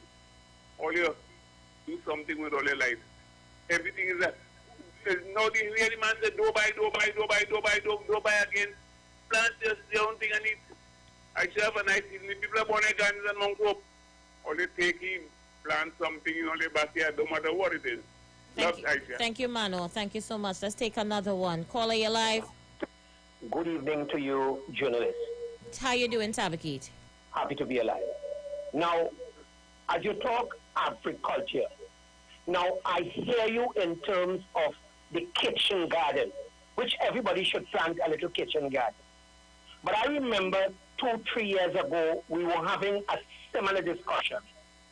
And one of the ideas that I came with, because while you're talking, you must have a solution. And I was saying then and there, and everybody was cursing me. Even before the pandemic, we had such a discussion. Why not have farm pep instead of CPEP? And I'll tell you, I'll go back there again. You see, what you've got to look at is the cottage industry model. And when I was bringing that idea then, before the pandemic, even before COVID stared in our face, you see, why farm pep? You use the same CPEP workers. You give every CPEP contractor 20 acres. You start him with that. Of course, you need to start him with money for fertilizer and so on. Because we have a lot of people leave here and go to Canada on the farm project. And you're talking about huge amount of agro and so on. I remember Mr. Manning with the Tucker Valley when we started with onion and other things as experiments. And that would have been history. Now I don't want to stray. I want to stick there. You see, farm pep, whereby now they're doing a beautiful job, which we know. But I'm saying not replicate. So we use the city council workers, we use city workers, and all these dudes. But CPEP must be able now, we change the name to farm pep, where they go there and they grow in large acreage. Now, what you will not have is duplication. In other words, if you know this farmer planting hot peppers, that one will plant cabbage. This one will plant melon. What that will do automatically, it will save our import bill. Because let's face it, 99.9% of our import is food. And yes, we can grow our own food. Sister, look, our university was built on agriculture and shift from that. Now, I saw Sunday where the Honorable Minister of Agriculture, Senator Kazim Hussain, he now took on board Shiraz Khan with the Goat and Sheep Farmers Association. he now places him as an advisor in the ministry to advise him. That's a good move because you know Shiraz Khan, I'm sure you had him on your program in another dispensation. But the point that I am making, not to lost it, let us remove the name CPEP. Let's now name it FAMPEP. You give every CPEP contractor 20 to 30 acres. You start them with money for fertilizer. You go there, and the people will be able to feed themselves, feed the nation, help us with the food import bill. And I'll tell you, the interview you played with Dr. Roger Hussain and former finance minister and Govindra Tiwari, I had listened to that interview with Fadil. And if you listen to what they're saying, especially Dr. Govindra Tiwari, it's something similar, but it didn't make mention of FAMPEP. And I'm saying we need solution-driven. Let us not call to cost Tabaki, because what I'm saying here is to help the country. And this is what we need. So to repeat myself again, let us bring that cottage industry model. Now, I remember the NAR, they had started a cottage industry model, yeah? And what would have happened? It would have disappeared. So again, to the powers that be, those who is listening, sit down, tweet it, remove the word CPEP, bring FAMPEP, and I'll tell you, Kiarami is the largest holder of land, and you have total land, which is underutilized. And I'm saying, yes, we can do it. So what? FAMPEP, give every contractor 30 to 40 areas. This contractor going eat 30 acres of cassava. Of course, we have the mill there. We have sweet potato. Everything that we import in terms of agriculture, we can grow it here, providing, because listen, sister, we have people in the university who study, who have degree, all this thing in agriculture.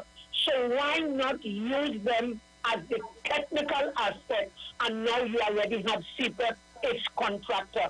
And to me, if this idea have been taken up since then, you see what's happening now with Ukraine and Russia?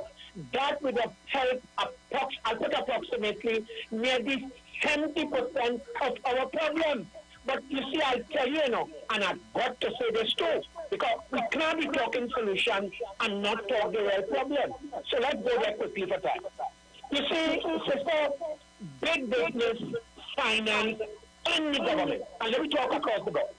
So if you have the players who put in big money in your campaign and they're bringing in things from abroad, you will not want to see agriculture find its way. And we got to understand the mafia in food, agriculture, and finance. Now people may curse me, but come on, that's the real fact. So as I take my leave, I'm calling on all government. Stop the mafia in agriculture with your friends with deep pockets. Let's go to FAMPEP. Let's utilize Charity land. Give each contractor 30 acres. Remove that name CPEP. Name it FAMPEP. Let's go through Tabaki County. I think it's a conversation that is well needed. Let me show you guys this. So one of our listeners from Tobago. Hold on, why am I back myself? What is happening here? Tabaki team hang up the phone now. It's just that. I can't want to go over. Right. So this is our caller from Tobago. Says Aisha Tobago in the house. I plant on a large scale. Yes. Hold on. I plant on a large scale. Yes, I am a farmer, but I still plant at my home. And all my neighbors come and get fresh vegetables whenever they have money or not. I just give them away. So they're sharing our garden. They say, I have plantains like rain. It's very easy to grow. And it takes a good molding and water with good manure. Thank you for sharing your photos with us, my friend from Tobago. Let's see who's there. Caller, you live? Good evening. How you doing? I and the gentleman came down. Eric is with me. Good evening. No, it's a strange thing. When PM in office, a certain load of people have all kinds of solutions. Name it farm pet now. When the PM is in office and say, this is what we're going to do, is a problem. Mr. Manning said to us, train. We bring back the train system. So today I would not be spending all our money to import fuel for people to drive up along the road to create traffic jam. Motor car sales might have slowed down, but I'll have a more efficient transport and I would not be spending money to import fuel and give it at a subsidy rate to make the population satisfied. Yeah, easier subsidize the transportation via the train. So Mr. Manning said to us, mega farm system. So we want to talk about Ukraine. You know how far we would have been if our mega farm had taken off? Oh, so they make noise. Mr. Manning, they make noise. Yeah, what I want to say. That is why a man write a letter to the minister and tell them, I want to be first up, that we are not the type of people for farming. So they make noise carrying the workers and they give them a half-acre plot. And when the People's Partnership, before they leave office, take out the clause, because it wasn't supposed to sell the land, and give to the same people who make, you see a clip of that famous supermarket with a, well, what Hindu people will describe as a baigan, we would call a melanjan or eggplant. Yes. For $75, I think? 73 something. You think that is real? That is absolutely real, but it's insane. Nah, that not to be mad. I don't believe that. I ain't believe it. I don't think that supermarket that mad to buy that, to come to put that on their shelf in Trinidad and Tobago. What is CBI like, Sharon? So, that is to tell you, if we have a mega farm, you think that could have reached to that point? You think we have been suffering? Because you see, I sit down with a man named Alwyn Chow. It's about 20 years now, I shall rest. And that man been going to Guyana and trying since under Mr. Manning to try to see if he could develop some level of agriculture in Guyana. He's dead now. The Prime Minister went to Guyana sometime and they wish the Prime Minister should have fallen off the waterfall when he visited the waterfall in order for we not to be in the problem that you just described. That we could get some food. So the Prime Minister is trying, three things he's trying to do, you know. Secure, one of the main things is make sure that we have food security for the Caribbean. The next thing is energy. That is why they're asking to easy sanction on Venezuela. Because then we might be able to start up a kitchen with cheap oil from Venezuela and sell fuel to the Caribbean in order that the inflation wouldn't go up the way you see it. The highest inflation in 40 years or 30 years in some countries, developed countries. 10 and 12% in the U.S. Mr. Enjoy. But the union telling me borrow the money, right? Borrow the money to pay we. Tell them my grandmother leave a piece of land for me in Vincent. I could go and plant some cobra and dash it and so on and catch two lobster. And now I can eat lobster and crab like I'm going mad. Well, they go big. You know, I talked to a friend of mine recently and she said she's packing up life in the U.S., Eric. And she's moving back to Trinidad. So she buy up all her food stuff. Get some water for me if you get a chance, not thirsty like hell. Put it in a barrel. And she looking to come home because she is foreseeing the collapse of the US dollar. So she's preparing. Exactly. And when she started to see what food prices look like in Trinidad, she was blown away. Wow. With what is happening here. Wow. And she said, Aisha, I think when I come home, I want to open a supermarket and sell food reasonable. I want to bring in food and sell. I say, well, then there's another kettle of fish because to clear it on the port, you might pay a lot more money. Exactly. To clear. And these things as a country, we have to look at easing up because people want to come home. Yeah, but they want to do things. They want to do business. They want to invest. But these fees and And think they're killing people. Especially that customer excise, they'll be paying exorbitant amount of money to clear your goods. The other day, somebody had a post circulating on social media showing you the price of vehicles in the UK and the US compared to vehicles in Trinidad. Yeah. They costing you $250,000 for a vehicle you would pay $5,000 and $6,000 US dollars for. But we ain't ready for that kind of conversation. Today, we have to take them thing in parts. Yep. And the way how the place going, we can't afford to buy a new vehicle now, Eric. We have to buy food. You have to take a loan to buy flour right now. Aisha, it have more vehicle on the road than the roads in Trinidad. Well, that too, I don't know how we find the money. If a new series come out tomorrow morning, it's on the road already. How we find the money? That's a good question. And I don't see people lining up to register for mass costume. You see me click on the link? Yes. Well, people buying costume twice. They're buying costume for Tobago in October and costume for Trinidad. And we living life normal, honky-dory, and not paying attention to what's going on worldwide. We just spend money conveniently in this country. Sad. Caller, you live? Tabakit here again. Now, when you started, and let me say pleasant evening to your co-host, Brother Eric. When you started the discussion in terms of townhouses, apartments, and doing agro processing and all these things with the grow box and so on. Now, I remember community development had what they call a kitchen garden, and whereby they used to go around in all communities. I think what should happen, the Ministry of Agriculture, and you see what you said there, since you would have created the idea, think tank, skills bank, so to speak, why not you sit with the Minister of Agriculture, Senator Kazim Hussein? And I must tell you, in all the ministers they have in your government, you know that is one of the best ministers in the government there, Senator Kazim Hussein. But that's another talk for another day. And why I'm saying that, now the Ministry of Agriculture should take on that role to create a kitchen garden competition and have, you know, an incentive, some sort of price. And you talk about the urban center on top of the roofs, in barrels and all these kind of things.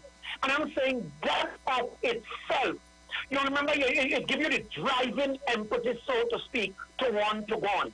So it's a beautiful idea. If I know sometimes the technocrats from the various ministry, the liaison, the PR people, communication specialists, for a better word. And I'm saying, to me, it's a good place to start. That program you talked about, to twin that program with the Ministry of Agriculture. So now you know, okay, so let's say in one block, let's say in this apartment. So I think everybody will want to outdo each other, and this is what will get, you get that camaraderie in the community. And that is what we're talking about. You see, we cannot be talking solution, and when somebody make a point, you want to call to cuss them out. No, to me, that wouldn't help you.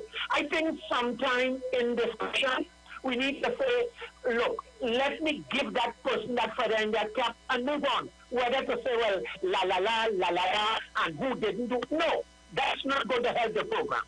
So I'm saying, I hope that the communication specialist for the Ministry of Agriculture is listening to the program, and whereby we knew that community development used to do the kitchen garden. I think the Ministry of Agriculture should now do that, and not just for urban center, but it must be something for Trinidad and Tobago. The 41 MPs, you must be able to tell them, look, I want you to partner with me, because we're saying food is life. And let me add one thing before I take my leave, sister. Lots of the stuff that people running to eat, it is not good for your body anyhow you take it. 99.9% of the thing which is imported, and they can't do without it, and they get accustomed with the taste buds. That is what giving you all the acid in your body anyhow you take it. So people, please, wake up. That is how your grandmother, your grandfather used to eat and do the little kitchen garden. But my idea to Senator Kazim Hussein, beautiful Muslim brother, do that kitchen garden, and I expect, Aisha, you will bring him on your program yeah, to discuss such things for Trinidad and Tobago. Yes, urban center, but I'm saying for the 41 constituency. Please, people, don't come with solutions. You'll be wasting your call. Tabak it out, you know. All right, let me clear up some of these voice notes. There are a lot, so hold up on your phone calls. Please, please, I beg of you. Let me just clear up these quickly. Get them out the way. Let's go. Good afternoon, Aisha Tobago in the house. I love the topic where you're talking about doing a little something in the backyard. But Mr. Tobago, why are you singing so soft? Please resend. Aisha, good afternoon. Let me tell you something with small business in Trinidad and Tobago. I find to do small business in Trinidad and Tobago, it's kind of hard compared to the big businessmen who may be able to know their way around to clear the containers and so on and get US dollar. For the smaller business people like we talk about the woman with the barrel there, business for them does be more hard to do. It's easier to do business in Guyana than Trinidad. When you're a small businessman and big businessman, it's more easier. But the thing with the Guyanese money don't have no value. Trinidad money have more value than Guyanese money. You understand? The next thing when you have a business as a shop or a bar or these kind of things, right now, it have a lot of break-ins. And if your business not insured and you don't have the money to put on and thing to get back on your feet when thieves break in and so on, because we had to run around with insurance to get back your money and so on. It's not an easy thing to do. A lot of people are not expanding right now because of the amount of robberies and break-ins it have right now in Trinidad and Tobago.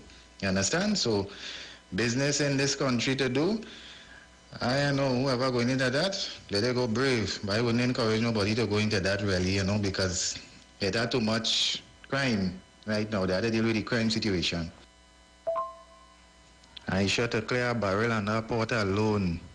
You had to go down on that port 8 o'clock in the morning and your barrel now getting clear about 3 o'clock. And right now with the pandemic, you had to make an appointment to clear your barrel. They look like. I don't know if these things, what they intend to do. If they open it back fully from Monday, no appointment. These appointment situations, it slow down business tremendously. You understand? But to go and clear even a barrel alone on a pot or a box, or to get a fridge your aunt or your mother sent for you from the States or TV and these things, you have to go down there 8 o'clock in the morning, and by the time 2, 3 o'clock, you know clearing your thing to come off that pot. That is how bad it is down there. Thank you so much for sharing. I'm clearing up the voice notes. We will resume phone calls in a short while. It's a lot to get in. Eric and Aisha, if you played, right now I'm 2 barrel there. I have about 6 flour. I have 3 big pack of milk. I have canned food like that. I have rice. I have about 6 pack of big rice. I just keep adding every month I get paid. I just buy a pack of something and I put it in the barrel. Because I don't have things from America and I have things from here. They ain't playing because people, they don't play stupid and feel nothing happening and we always have food. They don't sit down and party and lie, man, who want to wind down low. They don't go ahead now, man. I'm sure some people are really slow in this country, you know.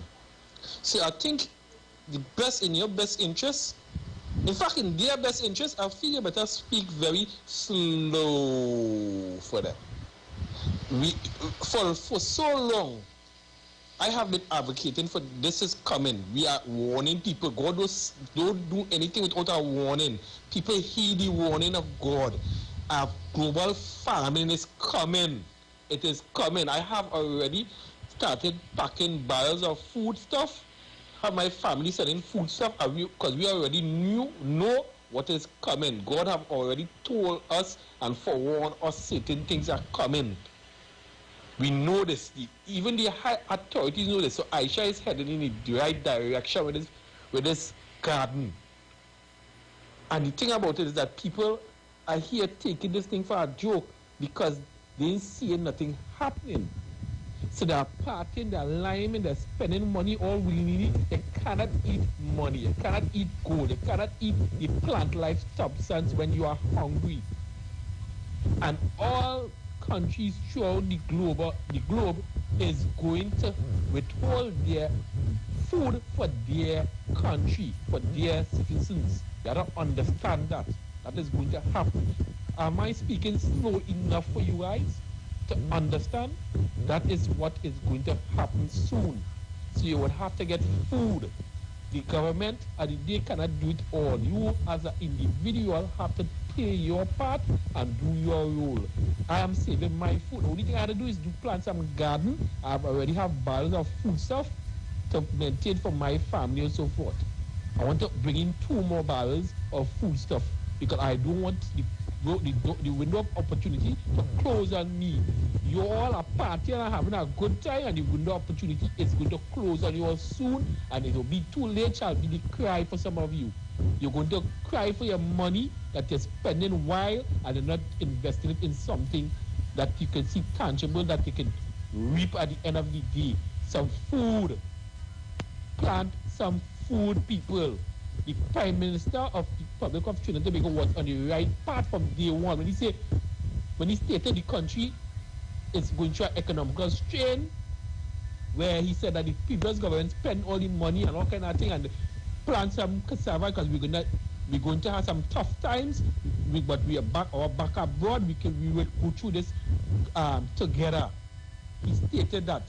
And he was on the right path. People all have been planting from that time when he made that announcement. Today we have never be in the situation that we are in now, in the sense of we are in a good situation for now, but we're not thinking futuristic. The food will run out. We have to do something, people.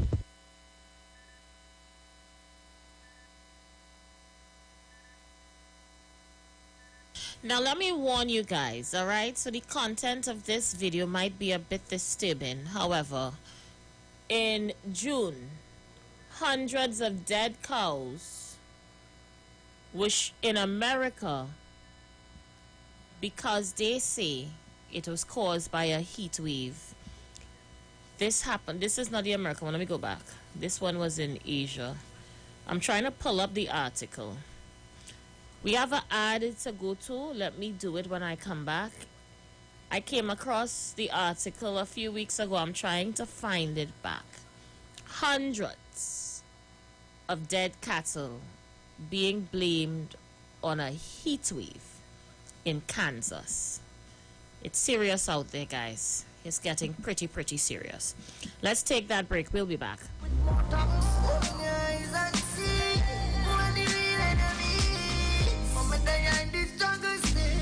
Some rich and some poor still. All the money with them have that can't buy salvation. When they are in this struggle, out for the battlefield. Oh, yeah, no, man fed up with oppression. Man start job for me, I'm now. Man I call for the army now. Gotta detach on the system.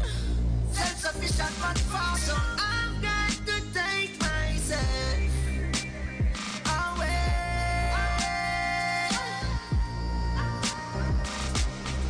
Control we mentally. Make microchip enter it. Stop your income when your food done. You're going giving eventually. Remember, prayer without works is dead. God help those who help themselves.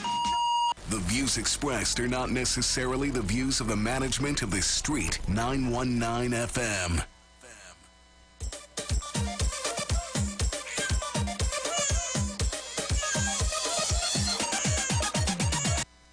Join Pastor Kelvin Heinerine and friends for The Way, The Truth, The Life Radio Ministry, a Church of God ministry, live on the Street 919 FM from 6 p.m. to 7 p.m. This and every Sunday on the Street 919 FM. Jesus said, I am the way, the truth, and the life. No man cometh to the Father except through me. John chapter 14, verse 6.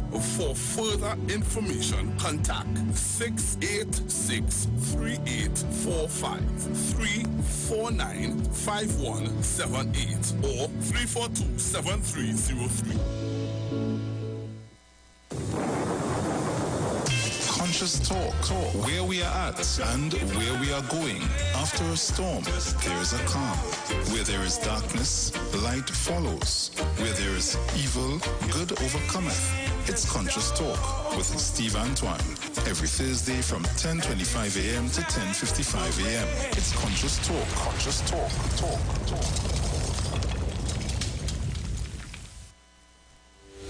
Job Optimum Health and Wellness. Are you sick and tired of being sick and tired? Get your Bioplasma Diagnostic Full Body Scan. Examines all of your organs in a single session. 95% accuracy. It's painless, non-invasive, and affordable. Call Pastor Job at 350-2628, 767-1031, or 275-6300. Sick and tired of being sick and tired? Get your Bioplasma Diagnostic Full Body Scan at Job Optimum Health and Wellness.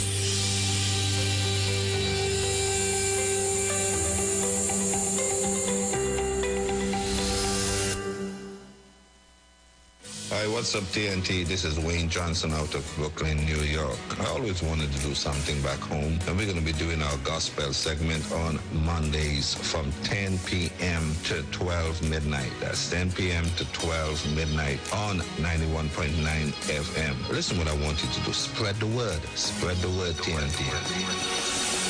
Salvation, full and free. Salvation is for everybody.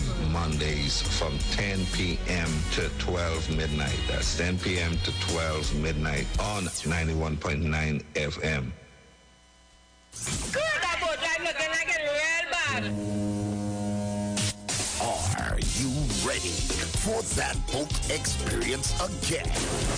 The Sea Champion and the Embassy say, book with us for that unforgettable boat ride experience. Sea Champion leaving from King's Wharf, San Fernando, and the Embassy leaving from Breakfast Shed, Port of Spain, or Westside Trinidad. For more information, call 399-5959 to 814723 or email us at coralvisiontT@gmail.com. Book now and reserve your cruise. Hey, that boat, I look like it's as well.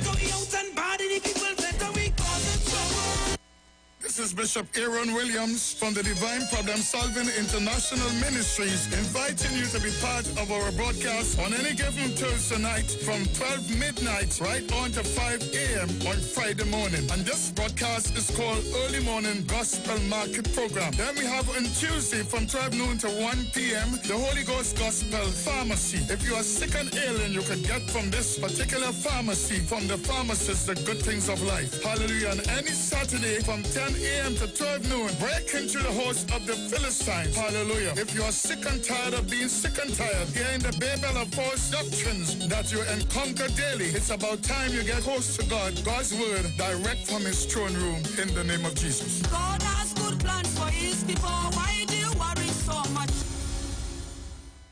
It's all about the fastest growing reggae show in the land without a doubt. Right here on the Street 919 FM.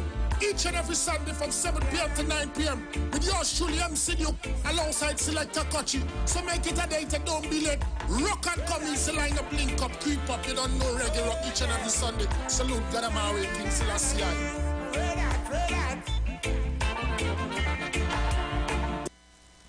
Share the live. Share the live. The Street 919 FM on Facebook and Instagram. Share the live. Iowa George on Instagram. Share the live. Iowa TV and Street TV on YouTube. Share the live. The Street 919 FM.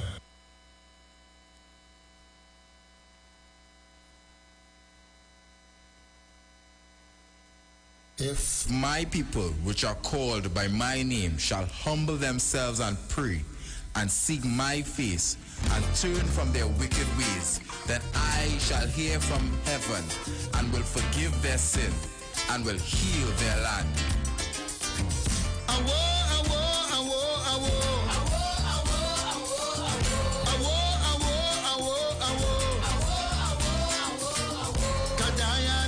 Gadaya, you crying, Gadaya,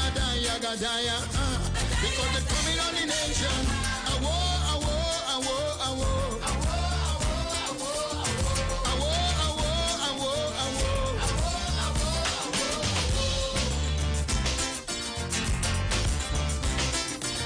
Everybody frightened, you're running for cover.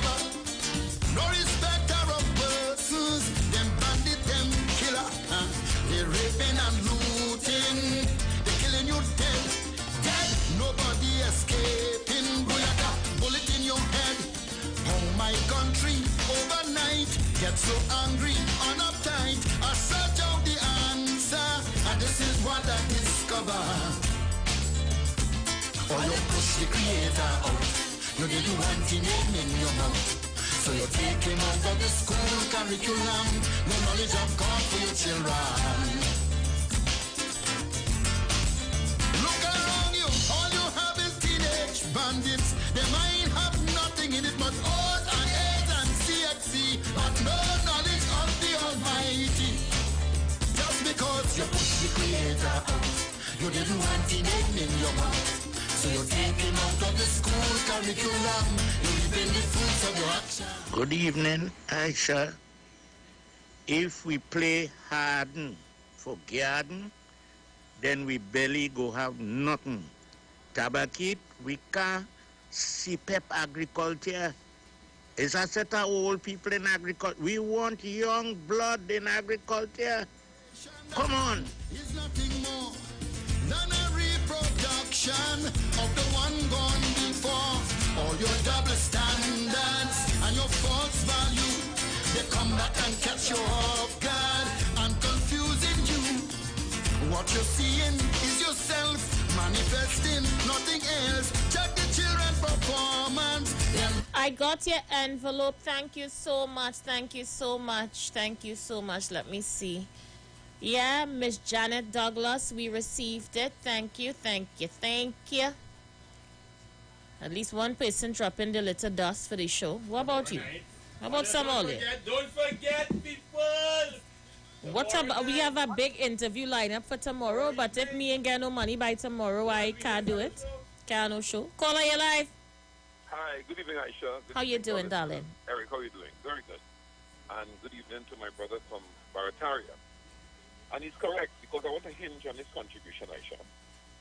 I remember when Dr. Oni came into office and he spoke about planting more cassavas and so on. As usual, once he hit the screen, the list of names on social media, they call him black, they call him this, they call him that, and they ignore his message and criticize the black man. But you see, well, it's a good program, and I want to dismiss Tabakit because he's mindful that we're going to come on there and be critical of him because of the myopic approach to development here. I keep telling Trinidad and Tobago, unless you all understand the dangers of the UNC, or even understand that Trinidad and Tobago will be better off. One of the most destructive force we have in this country is the UNC. And I'll tell you why. Agriculture. Mr. Manning tried the mega farm. UNC mash it up and bring back the same method as before. When land flooded out, they declare cabinet, declare 2 million and give who? Who is farmer, who is farmer, who is the line up. And they get their money. And you know, it's so disgusting with Union to Sharandi because you know why? They know how dangerous. I have greatest respect for Dr. Roger Hussein, and I want to be critical of him. Because normally his contribution is Aisha, you could go forward with it as a developmental talk, so to speak. Union to Sharandi, they missed the ball because they know anything Mr. Manning did here for the development of this country, especially with agriculture, the UNC stopped it. They went back, even as the colleague said, they declare land for agriculture. People, they do the thing, and not only that, the children are studying not for agriculture, you know. They use all the rebates for agriculture under the UNC. They build homes, they buy cars, they buy everything except plants. So what are telling me now?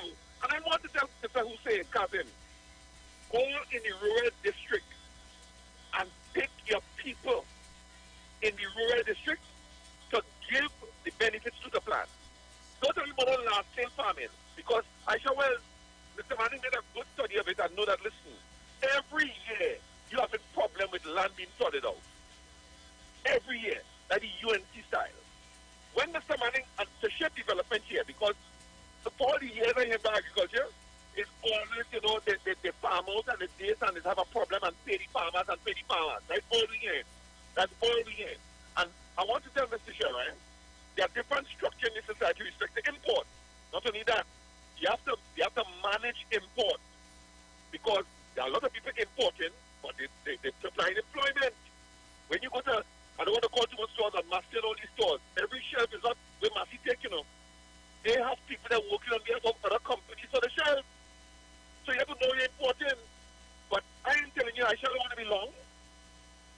Agriculture today, the method I want to suggest is not tabakit and farm land and all kind of thing. The USC came into office with one of the biggest or the largest supporters. Their supporters is agricultural based. They get the highest oil price to do all kinds of things in this country. What did they do for agriculture? Tabakit. What they did? And you have the same leader sitting in the parliament there. Not one thing. But you come now with, I shall bring the secret, and the secret will to the farmhouse, and all kind of things.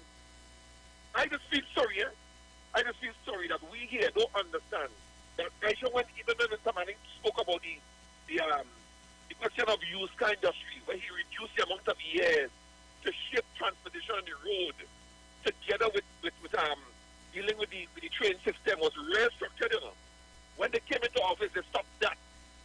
So one of the destructive force in this country, agriculture, land development, anything you want that the PNM recommend for the good of this country, it is destroyed by Kamla Prasad and them and the cronies. And let me end. Ms. Eunice Shera talking about the whole question of import and this, and a gentleman called in and he said one of the most difficult things to do here in this country is to do business from your company perspective. And I have a colleague came down here. You know, one of the most lazy group of people we have in this country is custom. Let them sue it. Custom. You see custom? You don't turn off the finish too. And if you want them, I'll settle it over time. So when you have a container as a private man, 2-3 in a day, you have to hire them.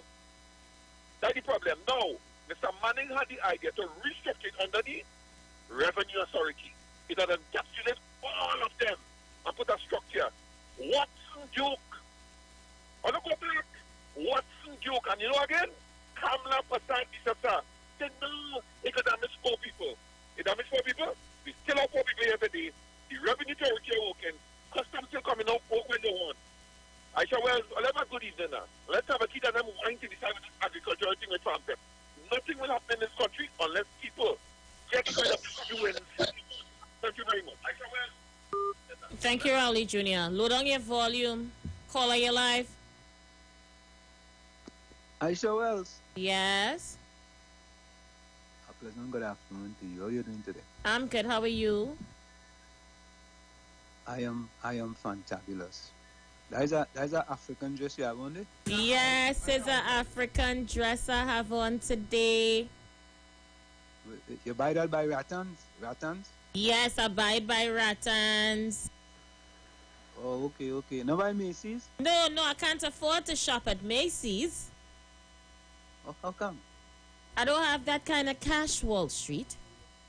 Well, we can go by Marshalls. We? Go by Marshalls. I still waiting for you to pay Brooklyn for the facts that he brought the other day. You was to pay some charity at Brooklyn's Choice. He said he ain't get a cent. Aisha Wells, my mother-in-law tell me 34 years before I got married, a liar has no memory. And I don't indulge with people who tell a lot of lies, because that doesn't really help the process. You know, that young man have a PhD in liology. You know, he have a PhD in liology because he tends to lie very often. So I'm not going down that road with him. I refuse to do that, Aisha Wells. He went to Crooklyn College, and that's where he get his PhD. I'm waiting to hear he calling for you. You know he's the king of the airwaves. You know he's the king of the airwaves. What is the queen of the airwaves? He's the king of the airwaves. Oh, I thought you said the queen. Oh, my bad. I apologize. Aisha Wells. Wall Street. I hear a fella calling just now, and he have a PhD in Labasterian, and he wants to criticize one of the most brightest minds we have in Trinidad and Tobago, Mrs. Karen Nunes Teixeira. That fella, tell that fella. Who you talking about, Rowley Jr.? It can't be Rowley Jr. Is that his name? Rowley Jr. No, that you want the Labastarian PhD? I don't know what is a Labastarian PhD, but continue talking. Let me see who you're talking about. Yeah. He gonna know. He get a BAc. He have two BAcs, Bacchanal and Confusion and Blame and Complain, right? He get another BAc from UE, right? And he went and get his bachelor's in stupidology. He went back and get another PhD in dotishology, right? Then he followed that up with another PhD in stupidology. But the last one he get was a PhD in Labastarian. When you're going to try to criticize one of the brightest young minds we have in Trinidad and Tobago, Karen Nunes Teixeira, something had to be wrong with you. You know, I saw what happened. I feel that fella went to the dentist, and instead of injecting Novocaine in the gum, they inject it in the brains, and you knew using 5% of the brains because the other 95% numb. You don't use that. So he's only utilizing 5% of his brain, right? And that look like that Novocaine he get is as well as Novocaine. They change it, but just using it because he only get the old type. I sure it is disappointing when an intelligent young person, I call her young, like Mrs. Karen Nunes Teixeira, but I sure else, you and Eric is there too as well? I am here. All right, Eric, how are you doing? Not good at all, and I don't appreciate the way you're labeling certain people who just call this program in your caliber, because if they have the degree what you have, a degree in what? Whatever, I have a degree. Well, you have a degree, no, you have a degree in foolishology. No, you can't use my language, Eric. You you have a degree in foolishology. Because you're so Eric, damn stupid. Goodbye. Mine I take that afro from my champ and tell you, Wall Street, make your contribution right now. Eric, nerves going at 100. I sure. Mine I take you afro and put it on Eric, Wall Street, make your contribution. You're setting up Eric pressure in the studio here. Oh, God. Eric, you all right? Eric, cool yourself, man. But I sure was, as usual, I sure was. My wife is here now. My wife right here. She's, you know, anytime I'm talking to you, my wife lives right here, I sure was. You know that? No, she's be riding as you watching me cookie eye on the screen, not me, you know. No. She don't watch your cookie. All right, okay. She don't. But I say you have a fantabulous, splendiferous, tremendous rest of the day. Thank you so much. Eric, partner, stay in your lane, please. But I sure. You watching me and tell me stay in my lane? Don't be fast. Don't be fast, Wallstein. I in my lane. I sure. Know your place. We're the king of Tour Kingsley. We don't have a king of Tour called Kingsley here. The only king of talk in this building is Brooklyn. I want Brooklyn calling. Next, later Wall Street, we have to go. All right. Caller, you live. No, I wouldn't use your program to make a tit for tat with Wall Street. But I want to relate to him why I respected Karen Nunes Teixeira. You don't know her like me. It's Nunes Teixeira who came to San Fernando, looked at Mr. Manning, and didn't know she was speaking to me. And I showed her where he lived and everything. She didn't remember. And I respected her a great deal. But whenever you come on a forum to talk about with the UNC, now you can be how intelligent, Aisha, but if you get in line to position yourself among the UNC, knowing fully well that the UNC don't have one iota of advice for structural development in this country. And structural development, I don't mean building where you could keep money. With purpose. Like the Brian Larry Promenade. Like these things. Where Mr. Manning and they were congratulated for that. Like the whole point is that industrial estate. You see those things?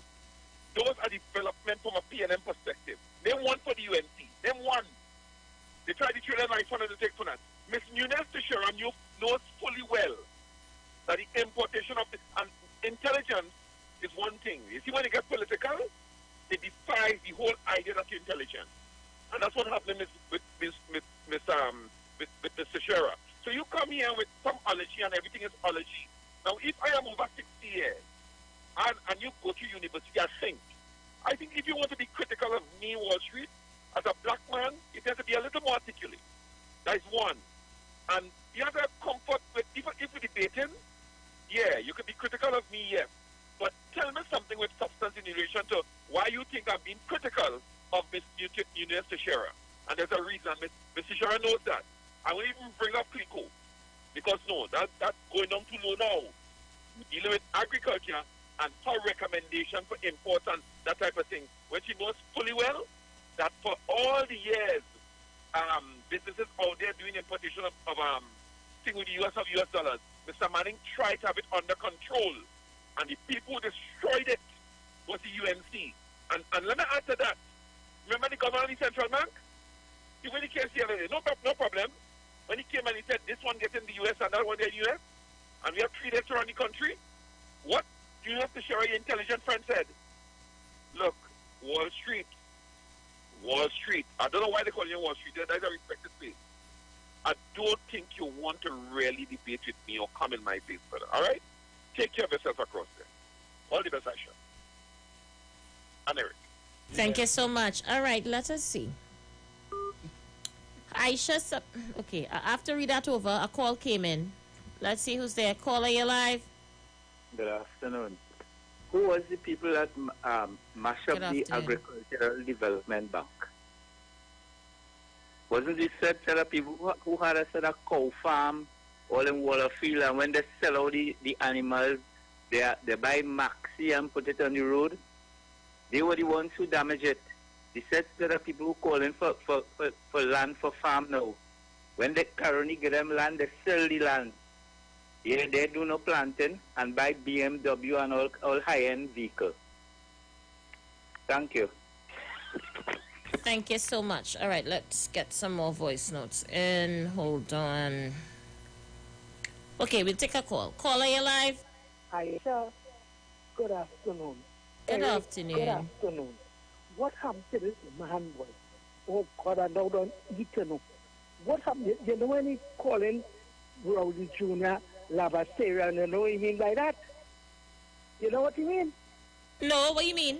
Oh, you mean Lavastarian? You want to tell me about degree for the Lavas that we talking about? So you ain't calling Lavastarian? What does he mean? God, boy. Hey, every time I do... I go on. Thank you so much, Wall Street. You just stress out my callers plenty when you call you need here. to ban that from the radio station from making I realize Wall Street, you just stress out my callers. They just be good until you call, and then they just go mad. Caller, you live? Good afternoon, Aisha. How you doing, darling? Fine, thank you, dear heart. I really love your program. Good evening, Mr. Magadina, Rowley Jr. I like to have Miss Gemma complete. She just make me laugh, boy. That, oh gosh, boy, something I used to say. All right, let's crack up with it. So we're talking about Aisha joining late agriculture. Well, we're actually talking about what is happening globally. I played a couple of clips from Time Magazine and Newsweek telling people that inflation has doubled in other countries and they're actually rationing food where they're not exporting. So we're kind of trying to figure out how we could put our house in order, you know? Let's check out the multiverse here.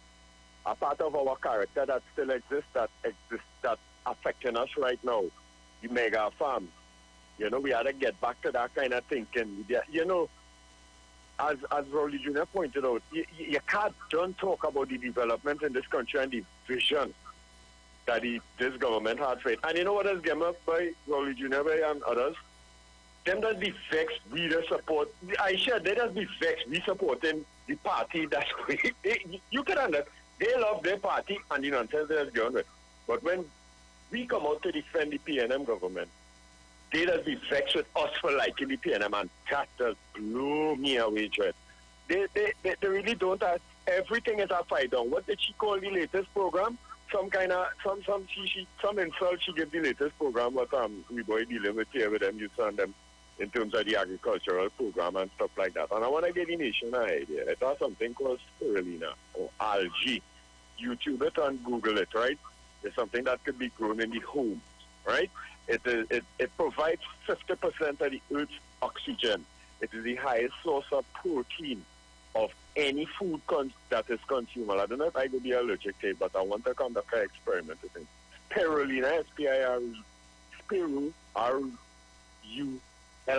spirulina, or algae. And it's a nice little experiment to conduct with your children. It's a nice little experiment for us to conduct also. Also, it could be grown in the affluence of waste, and that could be used for animal feed, and it's a very, very high source of protein. As a matter of fact, I look at it as it's a meat replacement.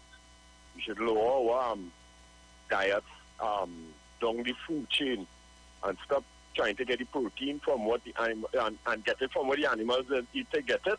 And spirulina is consumable, and it's something to investigate. It's either a pet peeve idea, but I want to let it out there for those who are capable of maintain it. And it can be grown in home, high in oxygen, and it has absorbed carbon dioxide to reproduce itself. So it has lower the carbon in your home and in the atmosphere, and produce oxygen while it grows. There's something to investigate, people. Check it out, all right? And I don't know. I don't know what to say about those anti-progressive, regressive, anti-PNM sycophants that have out there. But Aisha, you put up a good challenge, and we appreciate it. So thank you. Thanks for allowing. Thank you so much. Who? He's here already? Okay, so guys, remember we leave at 6:30 today. The Pastor Gary is already outside. Caller, you live? Hey, comrade. Yes, comrade. Yes, Aisha, you know the Prime Minister that idea you have, telling young men to plant, right? That wherever land is on the East Corridor and it's government land, try and plant, because what he's trying to do is food security. That way, when Guyana and Brazil and these places are trying to secure food in the CARICOM region. Also, Aisha, I listened to Rowley Jr. Rowley Jr. have a very good point. Wall Street, to know what he's talking about. Karen Nunes Teixeira, she was under Mr. Manning administration, right? When Mr. Manning had a mega farm down in Chagaramas, where the Cuban and them was working, and the UNC come and dismantled that program. And now Karen Nunes coming back and talking about food security and those things. And under the PNM government, they was trying to use that secure food long time under Mr. Manning. So, Rowley Jr., your point is well taken, that Karen Nunes are now playing games on the other side and talking against the government, but the government the PNM government always was on that security for the nation of food. Okay? All right, Aisha. Thank you so much. As we get ready to wrap up, caller, you live? Hey, my dear brother. You know, the professor was so cold and let Aisha, you ever see that man wife? No, I've never seen her. But that man always telling him, so when he call WhatsApp, it has been your uniquely face then. He don't call us for us to see his face. We just hear his voice. But we follow him on Facebook. But I never seen post his wife on Facebook. Well, I'm trying to understand that. Always talking about the wife. But I wonder, well, if you're talking on Facebook and you could see each other, you should be able to see his wife faster. But anyway, that's besides the point. When you can't win the argument, he called to come to tell you that you should reform secret. And I outlined what was said. Rowley Jr. came and did the same thing. And you come to call the man, black people is the worst enemy, you know. You didn't respond to what the man said. But you come to denigrate the man's character. In China, you get charged. You know the man have a PhD and this and that. But me see you that I don't know what you have. At least you know he have one. But we don't know what you have. You only a legend. Imagine that. He telling me he's the oldest 60-something year old and this is your attitude as a black man to our next black man. And you want me to respect this fellow, right? And they telling me that he's a PNM? And he support the PNM. We ain't ready yet to start. That was them in a basement for how long? All you stay in America, don't call here. All you contributes nothing to my economy or nothing to the welfare of my nation. Stay where all is.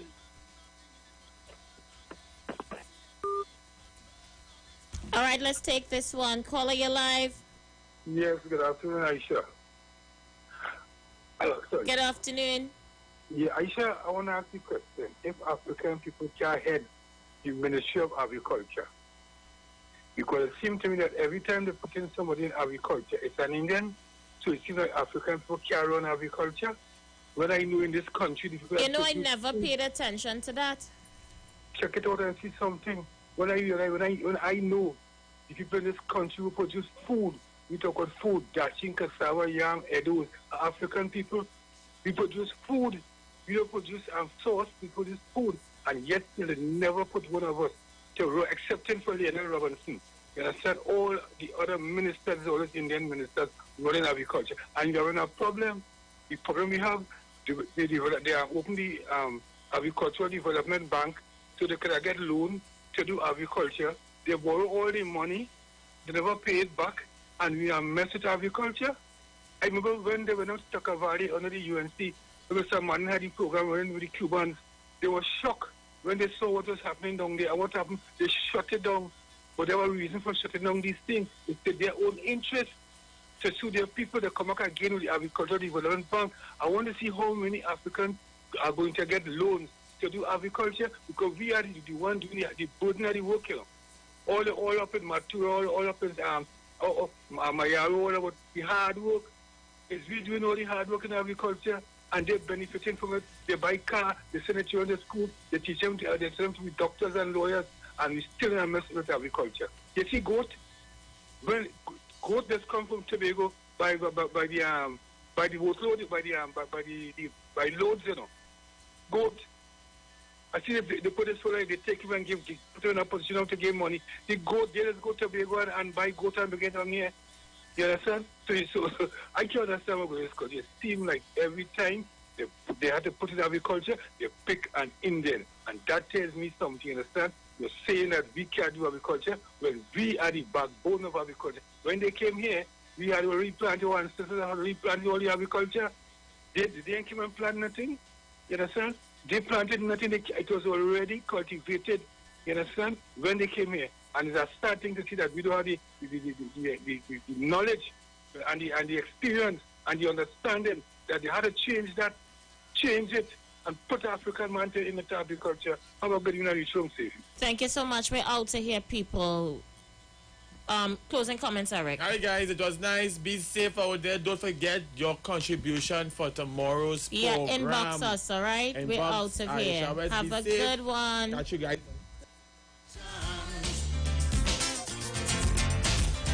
So tell me where you